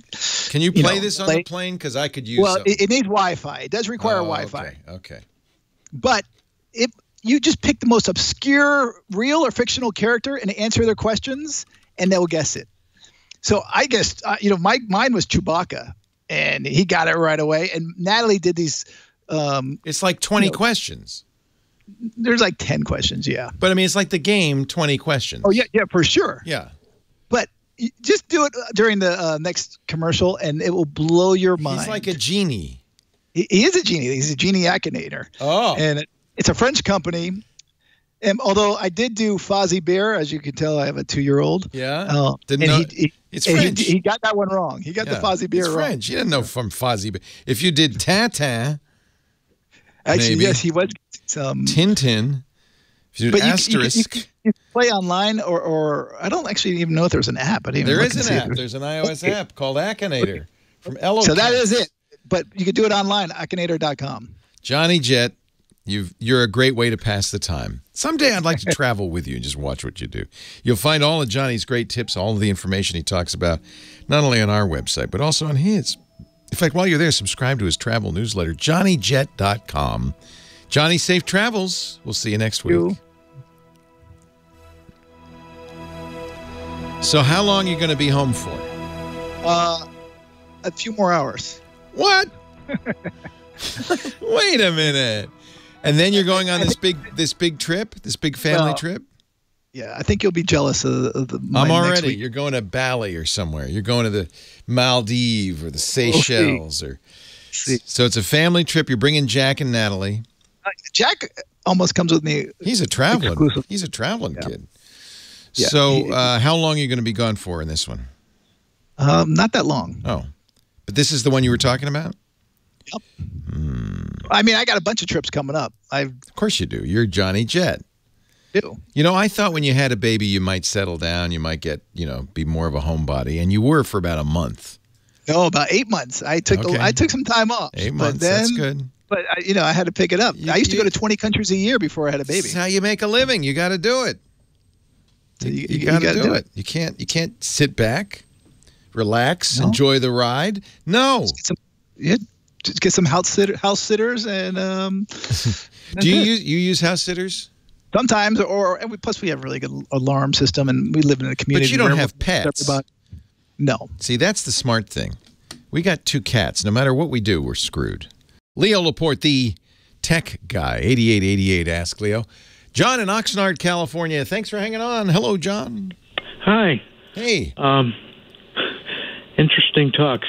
I think if you move that Apple Newton just a few inches to the left, you can put the Apple Game Ball up in your antique shelf. Yeah, it belongs right next to the Newton, doesn't it? Yeah, it's not from Apple, but Apple has the exclusive rights to sell it. But $100 to play games. I don't know. I got it so I could review it, so I could save you the money. That's my story, and I'm sticking to it. And I bet you do have a Newton, don't you? I'm looking at my shelf. I've got at least 2 behind me right now. Yeah, as a matter of fact. There's that old joke. How many newtons does it take to screw in a light bulb? Farm. Yeah. Here, interesting talk about the Macs. No one gets that joke. Yes, sir. A friend of mine that I'd known for many years guided the launch of one of the Macs way back in the early days. Oh, yeah. Bill Campbell. Oh, Bill Campbell's legendary. Bill Campbell? Coach. Yeah. Heck yeah. You were friends with Coach? Yeah, I knew him since he was a coach at Boston College. Yeah, they all called him Coach. He was really quite a legend and a very big influence on Steve Jobs. I know. Yeah, Bill was one of the greats. Really, I think it's funny because his name is not that well known. I think except people who follow this, but in the general public. And yet he deserves to be so much better known. I think. Oh yeah. To some degree, you might give Coach credit for the new jobs, the new and improved jobs, because Steve. One of the reasons he got fired from Apple was he just was very hard to work with, and he made it difficult on employees, and I think Coach helped him a lot in becoming a better leader. At least that's what I hear. So, well, if you looked at the Apple board of directors, there was Steve Jobs, and then Bill's name was right after his. Right up there, absolutely. Deserves to be better known. Well, thank you for reminding us about Coach. Yeah. Anyway, I had Spectrum. I upgraded my internet service to a faster speed, and my iPads, my iPhone, everything I have, the laptops, they all get the 5G, which is supposed to be faster. And yet I have a Sony with an i7. It was one of the last Sony's BIOS that they had. And it only allows me to the only option as far as networks is the 2G.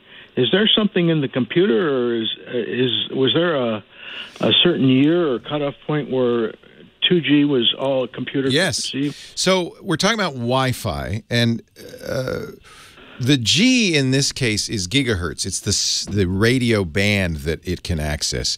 Originally, Wi-Fi 802.11b, the first Wi-Fi, was on the 2.4 gigahertz band. This was an unregulated band. The FCC said anybody can use it, and actually that was a good thing. That lack of regulation meant that people were trying all sorts of stuff, not just Wi-Fi, baby monitors, microwave ovens, smartphones, all sorts of stuff. Maybe if you had a cordless phone, you might have had that on 2.4 gigahertz.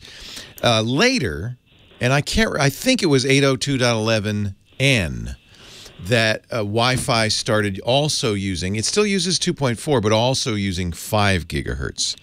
Not 5G, and that's a little confusing. When you talk about 5G, you might be thinking of that's the future of cell phone data, but that's not out for another year or two. You were talking about it's 5 gigahertz or 5 GHz, and that's absolutely right. Although any Wi-Fi access point that does 5 gigahertz will probably also do 2 gigahertz. Sometimes you'll see on the box dual band or tri-band. That's what that means. The dual bands are 2.4 and 5. Tri-bands are 1 2.4 and 2 bands within the 5 gigahertz range. So your older devices, if they're pretty old, I mean, they'll have to be 802.11b, maybe G. I don't remember if this is the order they came out in.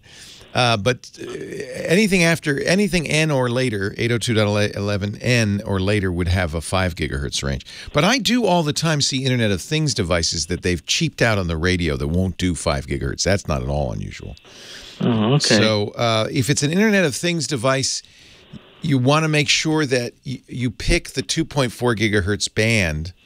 This is a little complicated because sometimes they're not labeled as to the frequency, and it's easy to accidentally pick the wrong Wi-Fi channel on an Internet of Things device. But an older laptop, how old is it? Well, when did Sony discontinue the Vios? Maybe 3 years ago or something like that, or is it longer? I'd be surprised if it didn't support 5 gigahertz, but you can look in the software. It should tell you in the settings. And it may be that the 5 gigahertz radio is turned off. It's a separate radio.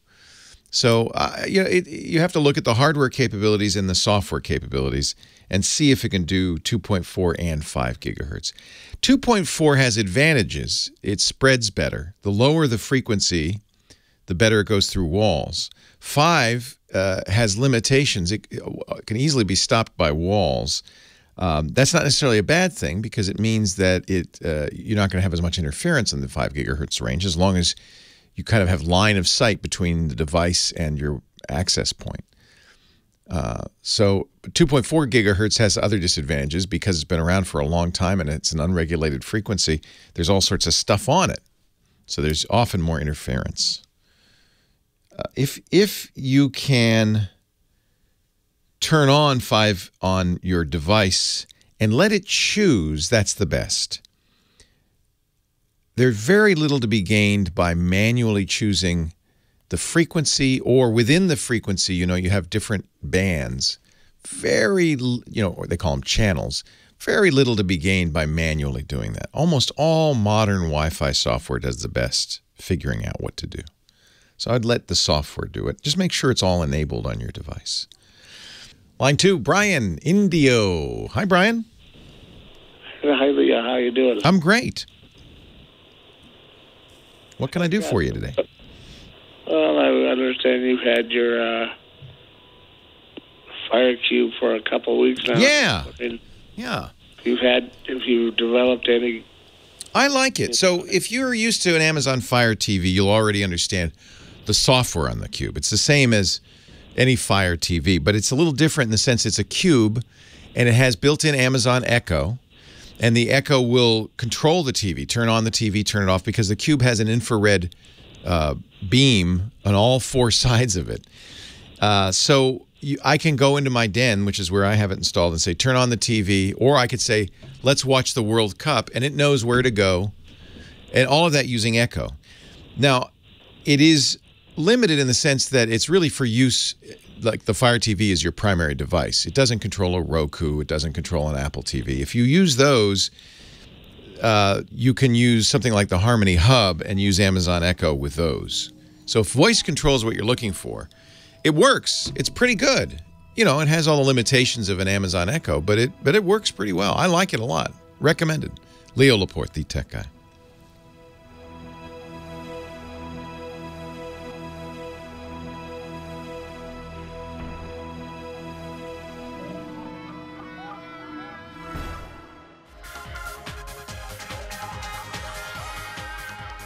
Well, hey, how are you today? Leo Laporte here, the tech guy. Time to talk computers, the internet, home theater, digital photography. We talk about smartphones, we talk about smart watches, we talk about augmented reality, anything with a chip in it. If it's impossible balls with, this is that crazy $100 ball Apple's selling, anything with it, this has a chip in it, anything with a chip in it. 8888 Ask Leo is the phone number. I'd love to talk to you. Let's talk high-tech. 888-827-5536. On we go to Mike in Huntington Beach, California. Hello, Mike. Hi, Leo. Thanks for taking my call. My pleasure. Thanks for calling. I don't know if your assistant informed you as to what my call is about, but I'm a real estate agent in Huntington Beach, a broker, and nice. I want to get one of those houses on the ocean. Are those really expensive down there? They're not bad. In fact, I'm living on the water right now. That's where I want to be. And then you have this great farmers market there. I love Huntington Beach. We have the best climate in the world. Yeah. Incredible. Yeah. All right. I'm sold. Anyway, I'll be right there. Have our open houses. We try to create a mood. Sure. By having nice music. Do you bake bread and have cookies and? You bet you. The whole enchilada. But maybe mull a little apple cider. Yeah. In the evening we do wine. We do all kinds of things. Very smart. We make it a great experience. Very smart. But music is part of it. And unfortunately, I've been carrying around one of the old boom boxes, a little CD player with the detachable speakers. And I want to step up into technology and be able to use the wireless speakers that I can place in different rooms in the house, including the backyard. And I tried to research those myself, and I got totally confused as to what they can and can't do. So, let me explain what you want to do and why you've got to. It's technically a little difficult. So if you were to, say, get a bunch of Bluetooth speakers and put them in every room and then control it with your iPhone, there is the basic issue of having the iPhone control multiple speakers, but let's put that aside. The bigger issue would be they wouldn't be in sync.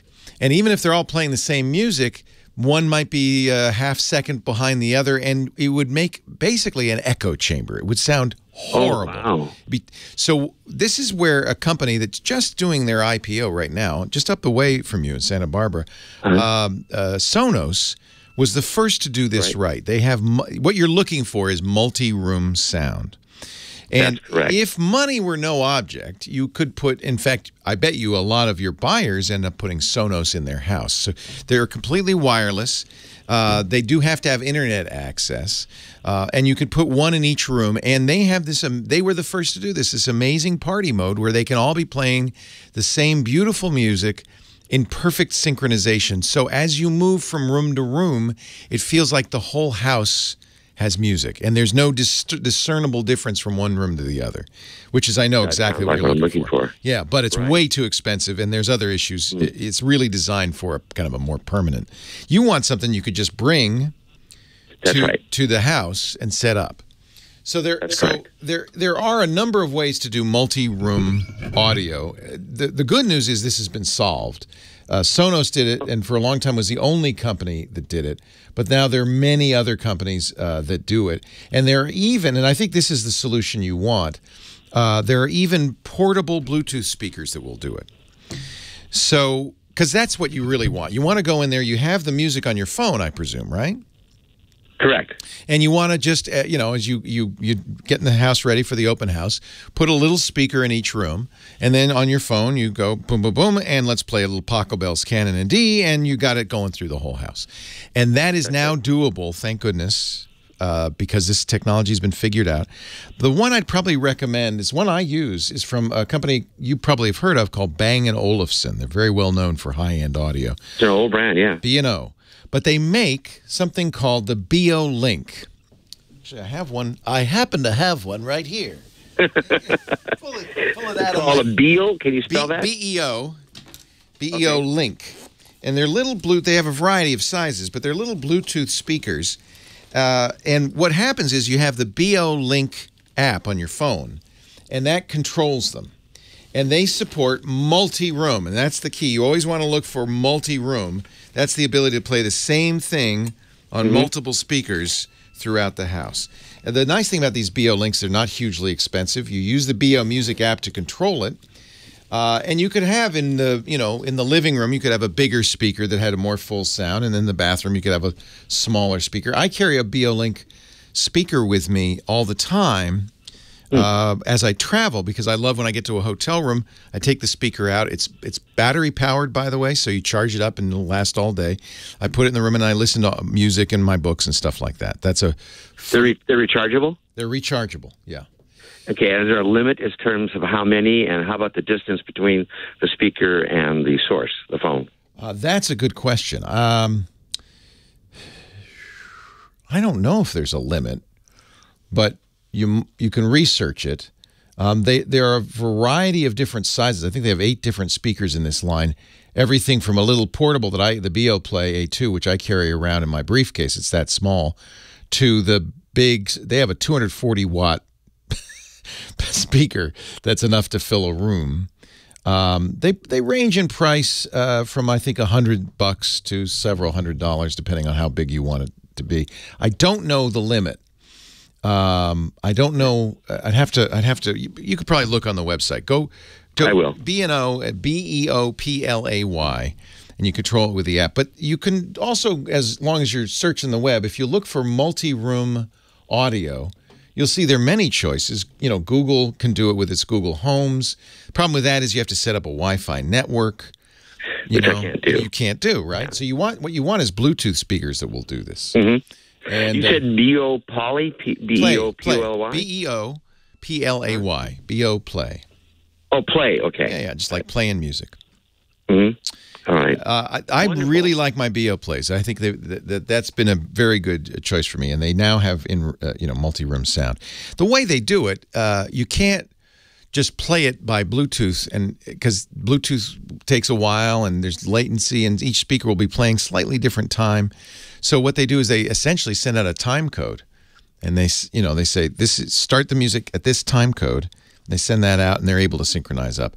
That's, Sonos did it by having a separate network, but the Sonoses need Wi-Fi. They need connection to the internet. They're not that portable. So I think the BO Play from Bang & Olufsen is probably the best choice for this. That would be nice. Set up a nice setup. BEOPLAY.com. We'll put a link in the show notes at thetechguylabs.com. Chat room is. Can you? Somebody's saying you could set up a hotspot and connect the Google Homes. I think that's more work than you'd really want. I think this is probably the right solution. They've really kind of been fairly clever of this. They say 15 hours of playtime for the P6, more than enough for an open house. 8888 Ask Leo. Now the nice thing about this is if you have a experience with any of this stuff, you can also try it. Call in or 8888 Ask Leo, or go to our website techguylabs.com and add your 2 cents, because I want to hear from everybody. So if you've got a solution, if there's something you use, if you've tried the BO Play and you say, those aren't very good, I use them, but if you have an opinion, this is where you do it, techguylabs.com, or you can call. The website allows you to make comments, which is very handy, I think. Leo Laporte, the Tech Guy, 8888 Ask Leo. The phone number, as I said, techguylabs.com, the website. There's one more way you can yell at me or help me, depending on your point of view, in our website, our chat room, irc.twit.tv.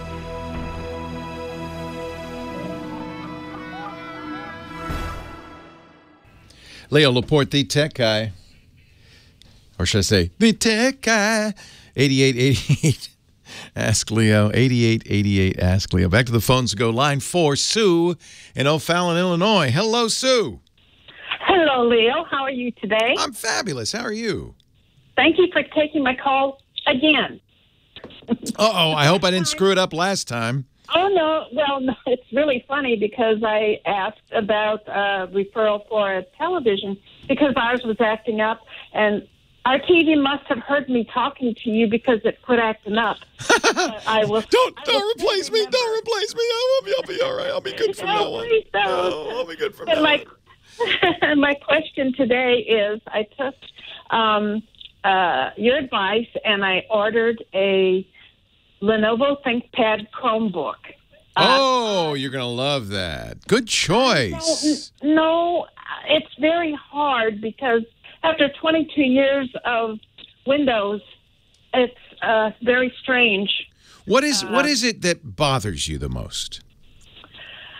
Not knowing where anything is, but I'm getting used to it because we've always gotten used to the fact that all the information, all of our files, everything was right here on this piece of hardware, but it's not there. Yeah. It's not there anymore. No, it's in the cloud. It's in that puffy little thing in the sky, the cloud. Yeah, and that's very odd. It's just kind of, I'm finding my way around. But my question is, when I boot it up, when I press the button, it's got the solid state hard drive, so it's on. But it asks for my password every single time. Is Yeah. there any way to get Yes. around that, or is that Yes. No, you the can. way it is? That is annoying because I hope you have a very. It's asking for your Google password, and I hope you have a very long, strong, difficult to type Google password. But the problem with that, of course, is that every time you turn the thing on, you got to give it the long, strong Google password. That's a pain in the butt, isn't it? So there is a way, and I'm turning on my Chromebook right now so I can help you with this. I don't have mine right. Oh, all right. Because But it's in the settings. We're leaving for vacation tomorrow. Yeah. Going to take it with us, and so I don't have it here. It's in the settings. You can turn on a PIN that can be just a few digits that you entered, much like Microsoft Office. The reason, though, that it does have that, wants that Google password is because it's the key to everything. You know, all your stuff is in the cloud, and it's protected by the Google password. So you don't want just anybody using your Chromebook and getting your stuff. But because they understand it's kind of a pain, they will let you use the PIN most of the time. Every once in a while, though, you will have to re-enter your Google password just to protect it. So I understand that. I have some issues with that as well. But there are good reasons nowadays to make sure that nobody can just turn on your computer and access Well, your of stuff. course, if that's where a lot of people do everything. I don't. Everything else is, I've got 2 PCs and 2 other laptops, and they're all Windows. But that one I wanted just because you recommended it, and the solid-state hard drive and all that. It's very, very fast, and I just am annoyed that every time I turn it on, I have to type that in. So there may I can be go into settings and just put a 4-digit PIN. I can't remember. Mine is 7 digits because I use a phone number because it's easy for me to remember because I've already memorized it. But yeah, it's I can't remember how many digits. It probably is 4 to 7, something like that. And that one is easy to enter really quickly. There is, as far as I know, no reason or no way to turn off passwords entirely, which is what it sounds like you'd like to do. And I guess for, you know, I have it written down and it's tucked in the laptop, so when I open it up, there's the password. yeah, that's not real secure either, is it? Yeah, use the PIN. No, it's not. But you'll still have to use your Google. The problem with the PIN, and that's how I do it, but unfortunately, you still have to enter your Google password every once in a while. So I think that is a disadvantage. That is a new way of thinking about computing. It is, however, the recommendation that everybody gives, not just, by the way, not just for your laptops, but for your phone as well. Do you have to unlock your phone or no? No, and that is another question. Why do we have now? I don't do a lot on my phone. I make calls and I do texts. I don't do a lot with it, and it's an older phone. It's don't please scream at me. It's an Android 4 something series, so I know it's old. There's no security on it, as far as I know. I don't update anything for security, but I don't use that phone for anything that I would think would need security. Yeah. Except that you use it for email. It knows where you don't ever use email on it. No. I use it to make calls and to text. And if I take a picture with the phone, I'll send it. But that's through texting. So I don't. You make a good argument that you don't need security. The world, as it's currently configured, just wants everybody to be secure. Everybody should be entering passwords to unlock the phone. Everybody should be entering passwords to open your laptop. And I can understand what you're saying, that, I don't need that because there's nothing on there. But you can configure a Windows machine not to have a password.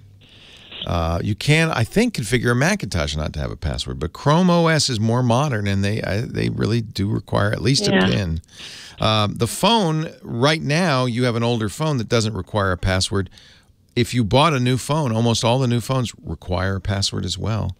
And it's just the feeling. The feeling is, now, the problem with this is when you require a password and when you require people to enter it a lot, what they tend to do is make them simple easy to guess passwords because they're easy to enter. And that's worse security in some ways, right? So, right. Right. I had to call AT&T today. I got a text message, and it looked like it was from AT&T, but you know how anybody can send anything to you. So I called AT&T.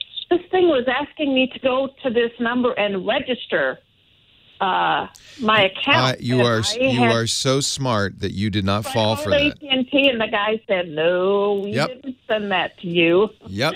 So you kind of get an idea, Sue, of we're living in a world that is more hostile, and there are more adversaries. And so the general default for almost everything now is exactly this, passwords. And I'm so glad that you had the good sense not to give them any information. Well, it's because I listen to you, and because of that, when IRS calls us and tell us they're going to come arrest us, that's right. because we owe them so much money. I get that one all the time. Isn't that ridiculous?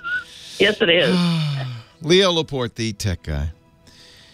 I just don't know what the solution is for you. I mean, I want to be pragmatic. So I don't want to say, "Oh, you got to have a password." Not everybody needs a password. I would say, Sue, that maybe you should think about are you sure there's nothing on that phone that you wouldn't want somebody to get access to? My other contacts, their phone numbers. Yeah, that's not such a big deal. You don't have passwords stored on that phone that you log into stuff with, like your bank or. I don't do anything on the phone but talk and text. Then you know what? You're I'm fine. old-fashioned. No, there's nothing wrong with that. That's actually a very good security policy. And in this case, the fact that it's an older phone with security issues doesn't make any difference. I mean, the phone does know things like location information. So, if somebody were trying to follow you around, they could use it for that. I turned that off. Oh, man, you're good. Well, you're good. So you wouldn't, if you lost that phone, there would be nothing on there that somebody could say, well. No. No, that's good. No, but I'm just old-fashioned. It's a phone. Yeah. But I do text on it. Yeah. And as long as that's all you ever do is phone calls and text, you're all right. I wouldn't worry about it. If you start getting email, well, then you want to protect that, right? Well, I don't know where this text came from this. I read the... Oh, they just make up phone numbers. Anybody can... I get texts because I have a French last name. I get a lot of texts from people claiming to be cute young girls in France. And they text me in French. And I go, yeah, no, I know you're... first of all, you're probably a guy named Boris. And I'm not answering that one. But that's because any phone number can be spoofed, right? So it's not a big deal. Oh, yeah. Yeah, it's just random junk. It's spam. It's spam. I don't know what the solution is to the Chromebook. I would say you could use the PIN.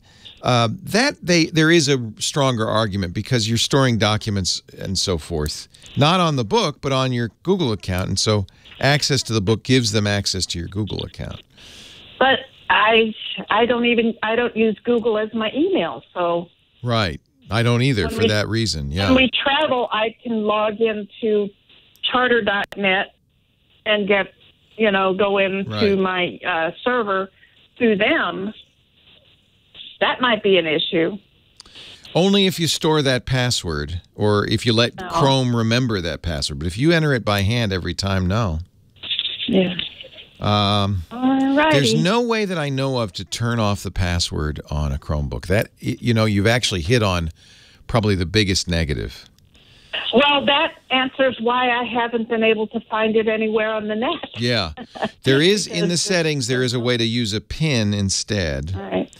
And I don't know if that Lenovo has a fingerprint reader, but if it did, you could use a fingerprint reader. No. Which is, by the way, the best, that's kind of the best of both worlds because it's secure, but it's fast and easy, and you don't have to remember anything. Golly, I think you've made a good argument, frankly. Well, it's a safety thing. I understand, and like I said, but my thing is that I just have the number written down, so when I open it up, there it is, and I don't forget it. It's right there. Yeah, I mean, it does kind of encourage you to use easy passwords, which is that's not a good encouragement either. No. Yeah. It's the world we live in. You got me, Susie. Sue, you came up with a reason not to use a Chromebook because both. Did I win a prize? You win a prize. You win my eternal gratitude. I mean, Windows and Mac both will let you not have a password. I would suggest that you would want one at least on a laptop for sure. So it's just because you're carrying it around, and if it got lost, people would then have access to everything on there. Mm-hmm. So I just don't know. Well, thank you. Thank you, Sue. I appreciate your knowledge. Thank you. Have a good day. I'm glad your TV works. Yeah, me too. Saved us a bunch of money. Good. Take care. Bye-bye. Thank you. Bye-bye. Boy, 8888 Ask Leo. Sue really posed a conundrum. Does everybody always need to have a secure system? And I guess if you have the discipline never to use your system for anything that you need to keep secure, no. But in this modern world, it's always presumed that you're putting everything on your phone or your laptop. And so the default stature is let's protect it with a password. If you get a new iPhone, they're going to make you set up at least a 6-digit passcode. Face ID too. I recommend using a stronger one because, I mean, your phone, everything's on there. Everything's on there. You got my phone. If I didn't lock it down, you could send money with Venmo. You could send texts to strangers. You could do all sorts of things. 8888 Ask Leo. You can always use a Chromebook as a guest, Dr. Mom's reminding me. And that's true, although it's kind of a painful way to use a Chromebook. No passwords required for the guest, but as soon as you stop using it, you shut it down, you log out, it erases everything, you start over again. And that is exact illustration of Google's thinking here. Well, as long as there's nothing personal and private on the Chromebook, you don't need a password. So if you use it as a guest, it erases the entire session, starts over fresh. But maybe that's the solution. Just use it as a guest. You're right, Dr. Mom. That would do the job. Gary in Weeki Wachee, Florida. Is that right? Am I saying it right? Weeki Wachee? You certainly are, yes. That's because Kim spelled it phonetically for me. Hi, Gary. It's an old Indian name. It means winding river. And it's an old Florida. There's a spring there that they have mermaids. That there's a show, and they've done it since the late '40s, and it's still the same. It's old Florida. I love old Florida. I love that. I'd have to come down to Weeki Wachee. It's 40 miles north of Tampa, St. Pete, so nice. It's not that far. Yeah. Nice. Hey, okay, here's my issue. I'm not technically real savvy, but I'm not a novice either. I live in Florida, and my mom, who has severe dementia, and my brother, who is, I would say, totally blind, but he has some slight vision. He used to be able to use a computer. He can't use it anymore. And watching television, I mean, he just listens to it for sound. My mother likes the Game Show Network and local news, so they use TV very little. And their cable company has gone all digital, so they have to convert. All the analog TVs are no good anymore. And what a pain. My brother's kind of cheap. He doesn't want to have boxes for all the TVs he's got. So we're going to have one box with the cable. They've got internet. I need something to hook up for him so he can use voice commands to control his TV. He has stock, so he likes listening to CNBC for the stock trail. So he'd like to say, turn on CNBC, and it would just go there.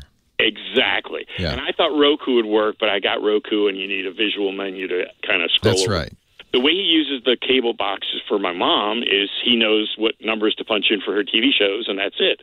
So he turns it on and turns it off, and he's got old analog TVs he's still using for the other ones. So we were talking earlier about the Fire Cube. This is okay, I wasn't listening about that. Yeah. I heard you talk during the break. So this is Amazon's Fire TV built into a cube that can control a TV, a receiver if you've got one, and some, but not all, cable boxes. So if it worked with your particular cable box, this would do exactly that. Okay, Fire Cube. Okay. Fire Cube. It's $119. There are other ways to do it as well. You're going to use a voice assistant, whether it's Amazon's Echo or Google's Home. Yeah, he's got that's. I've already ordered that. I'm going up later this summer. I've already ordered a. He wanted a Google, so I got a mini assistant, and I got the Chrome. So the Chromecast will also do that, but it's going to be a little bit more. See, then I realized after you need a tablet or a cell phone to change the channels or something. I thought that's what it said, but yeah, Chromecast probably isn't ideal for that because yeah. Well, there's going to be a spare TV my wife and I will use. I'll use all that there. You can. There are some limitations, but you can speak to the Google Assistant and tell it to turn on the TV. And I'm wondering if you could tell it to turn on CNBC. I think you only could if you subscribed to YouTube's TV service, which is $35 or maybe $40 now a month. Yes, he doesn't want to pay any monthly fee. Yeah. He's too cheap. Okay. Well, and you know what? He shouldn't. I mean, the Game Show Network and CNBC. Why would you pay, right? He doesn't even think they should pay for cable because they watch so little. But the Amazon Cube has Echo built in. Frankly, I think if you have vision issues, either Echo or Google or both are really great, really useful. Okay. So I think that probably would be the best way to do it. There's one more way that's a little more complicated. I mentioned this Logitech Harmony Hub, which will control a lot more devices, including a Roku. And then you can pair it to an Amazon Echo. I think you could do it to the Google Assistant as well and control it with your voice. But this Cube is all in one, and it's pretty straightforward. The thing to do is go to the website and make sure it can control your cable set-top box. Got it. Okay. Hey, that has been a great help because that's my mission when I get up there is I've got to set him up. You're a good brother and a good son. I think that's a great choice. Thank you, Leo. Yeah. Have a good time. And I'll see you in the Mermaids. All right. Maybe the winter. I'll wait till it's a little cooler. How about that? Actually, Kim says, I didn't spell it phonetically. That's how it's spelled. Wiki Wachi. It's just spelled phonetically. 8888 Ask Leo. Maybe you have some suggestions. We've had calls on multi-room sound. We've had calls on controlling a TV with a voice. If you've got a solution, remember that I'm not the only tech guy here. You can help too. Just 8888 Ask Leo. Give me a ring and join the fun. We have a few more minutes, about 20 more minutes to go in the show. Actually, I take that back. Maybe we don't have that much time because there's always Dick DeBartolo. He's coming up in a few minutes. Mad Magazine's Magistrator and our gadget fiend. But first, George in Santa Monica. Hi, George. Good afternoon, Leo. This is George. I'm Dickie D's caption man. Oh, George does such a good job with that. It's a little caption contest. You find some great pictures. It's so much fun. I got a great website for people who hate telemarketers. Oh. Called Robo Killer. I don't know. I know Nomo Robo, but I don't know Robo Killer. All right. Do you use this? Killer, what it does, it's $2.99 a month. What they do, they take your contacts in your phone, and so if you get a call from somebody that's in your contact, I'll be fine. But what it is, they play about 20 or 30 different tapes to bother people that are calling in the telemarketers. It's great. Revenge is sweet. I'm not sure. I guess that's okay. They're calling you. You might as well drive them nuts. Yeah, there's one guy that he's actually sounds like a radio personality. He's saying, "Hey, you guys, you can get a free Caribbean trip." Oh, it bothers them. It takes robocall the robocallers. I love it. No, Robo Killer. Yeah, no. I'm just saying you're turning the tables on the robocallers. Table on them, and it takes about 2 or 3 minutes of tape, so it bothers them, so they might not call you back anymore. It's worth $30 a year to have not to be bothered. And you use this, George. Let me play a little bit. This is bots in action on the robo. Oh, that's the answer. Hello, this call may be monitored. He's coughing the whole time. Yeah, and there's about 20 or different ones. Hey, George, thank you. That's a good tip. Robokiller.com, $249 a month. And you can harass the marketers, the telemarketers. Dick DeBartolo coming up right after this. Sounds like Jolly Roger guy. I wonder if it is.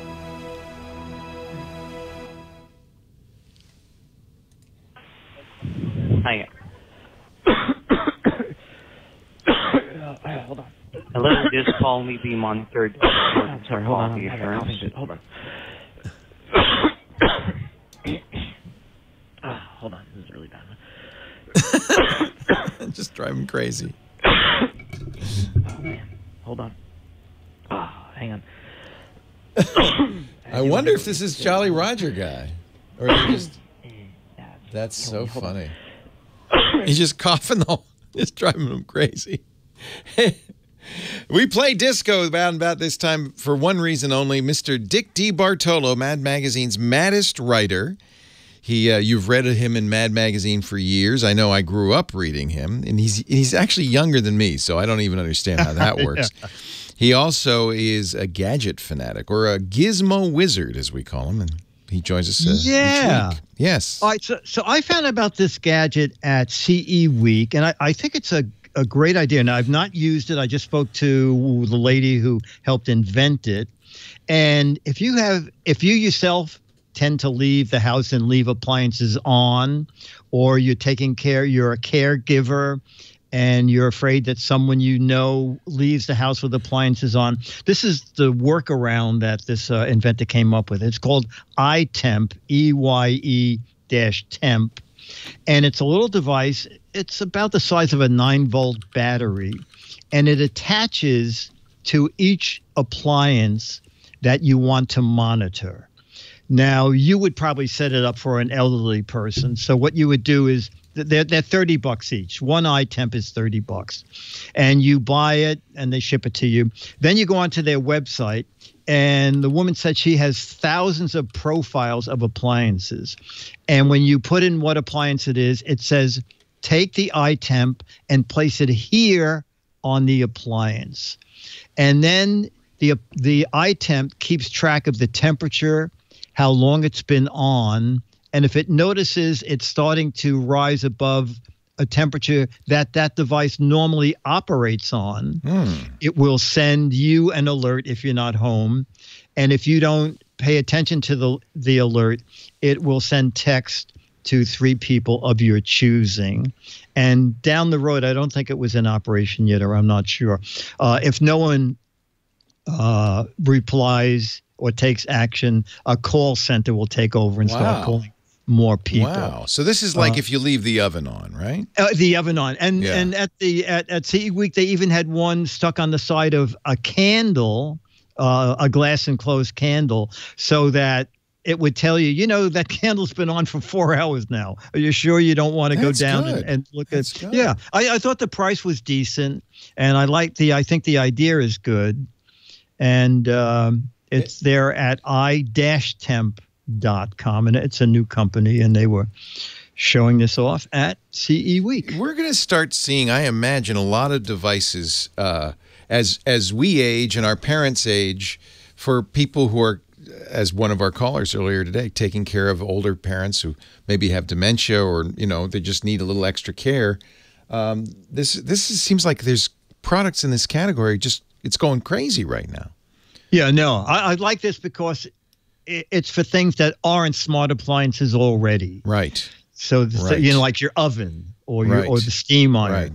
Right. So I think it's a good idea for that. Temp. And you'll find more about this at Dick's website, gizwiz.biz, GIZWIZ.biz. That's where he hangs his hat. You just click on the GizWiz is the tech guy button. You can also click on the What the Heck Is It contest. There's a brand new contest in town. Yes, it is. It is. What was that device? It looked like a ribbon, like a grocery store ribbon or something. That's a good guess. Most people thought it was a cigarette roller to roll your own cigarettes. It actually is a sushi maker. Of course it was. that for I making found sushi on Amazon. Wow. So it was a roller. It looked like a roller. It was a roller, exactly. Yeah. And we got a lot of fun answers. Did you get a lot of right answers? No, just 2 people knew exactly what it was.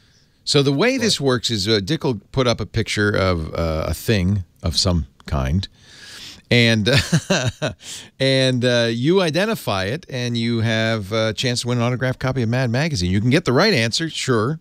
Or you could just do a clever wrong answer. He likes to reward people who don't know anything.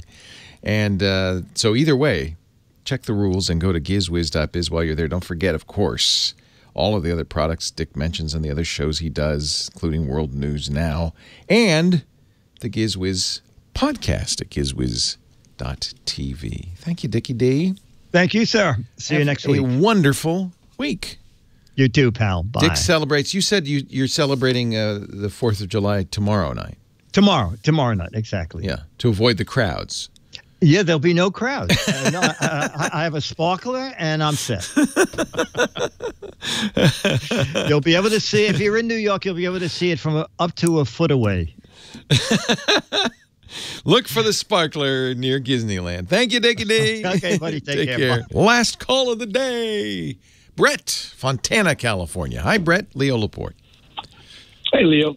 A couple questions. I have a General Dynamics A200 notebook that I use in my locksmith business. And occasionally I need Wi-Fi when I program motorcycles or ATV crafts. Yeah. Is there a way I can connect my iPhone so it connects automatically? Every time I try, it just boots it off. So, accept it. The General Dynamics, boy, I haven't heard that name in a while. Does it have Wi-Fi built into it? Yes. Okay. So your smartphone, all smartphones, but certainly iPhones, have a hotspot mode. Right. It is dependent on your carrier. Some carriers want to charge you for that. So it may not be enabled. Depends on who you're getting your internet service from. In some cases, you have to contact the carrier and say, I want to use hotspot mode. But presuming that hotspot mode is enabled, you'll see it in the settings right under cellular, personal hotspot. Right. You turn that on. You'll see that it will allow you to change the password if you want. So what you'll do on your laptop is once you turn this on your phone, it's getting its internet access through the phone carrier, obviously. You turn on the laptop, you go to the Wi-Fi settings in the laptop, and you'll pick the name of the hotspot that your phone says. In my case, it's Leo's iPhone 10, but it'd be whatever your phone is. And then the Wi-Fi password as in the settings, as you've set up in the settings. And then it will log in, and your laptop will think it's on a regular Wi-Fi connection. In fact, it's on your phone connection. Oh, well, every time it does that, when I do my password, it goes up for a minute and then it just disconnects. Huh. So there's a setting I'm trying to figure out. Is there a setting that I... Who's your cell carrier? T-Mobile. Yeah, T-Mobile offers this. I don't think they charge you extra for it. I'm on T-Mobile as well. I have to think maybe this is an issue with the laptop, but I'm not sure exactly what it is. I mean, in my case, I'm looking at just turn on the personal hotspot.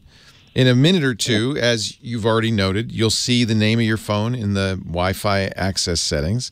There it is, Leo's iPhone X. iPhone. Yep, I'll type in the password. You sure you're using the right password?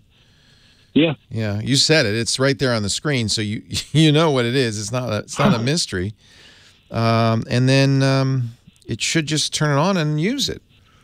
If it's timing out, there's a couple of reasons Wi-Fi times out. One is because the password's wrong. Obviously, that's not it.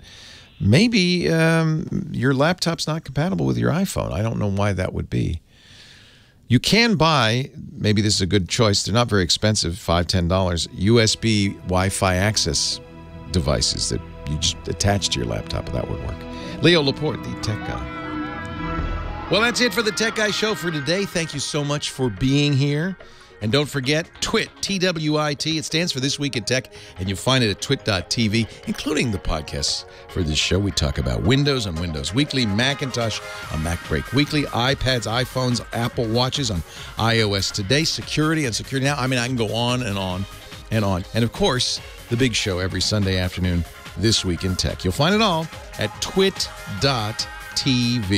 And I'll be back next week with another great Tech Guys show.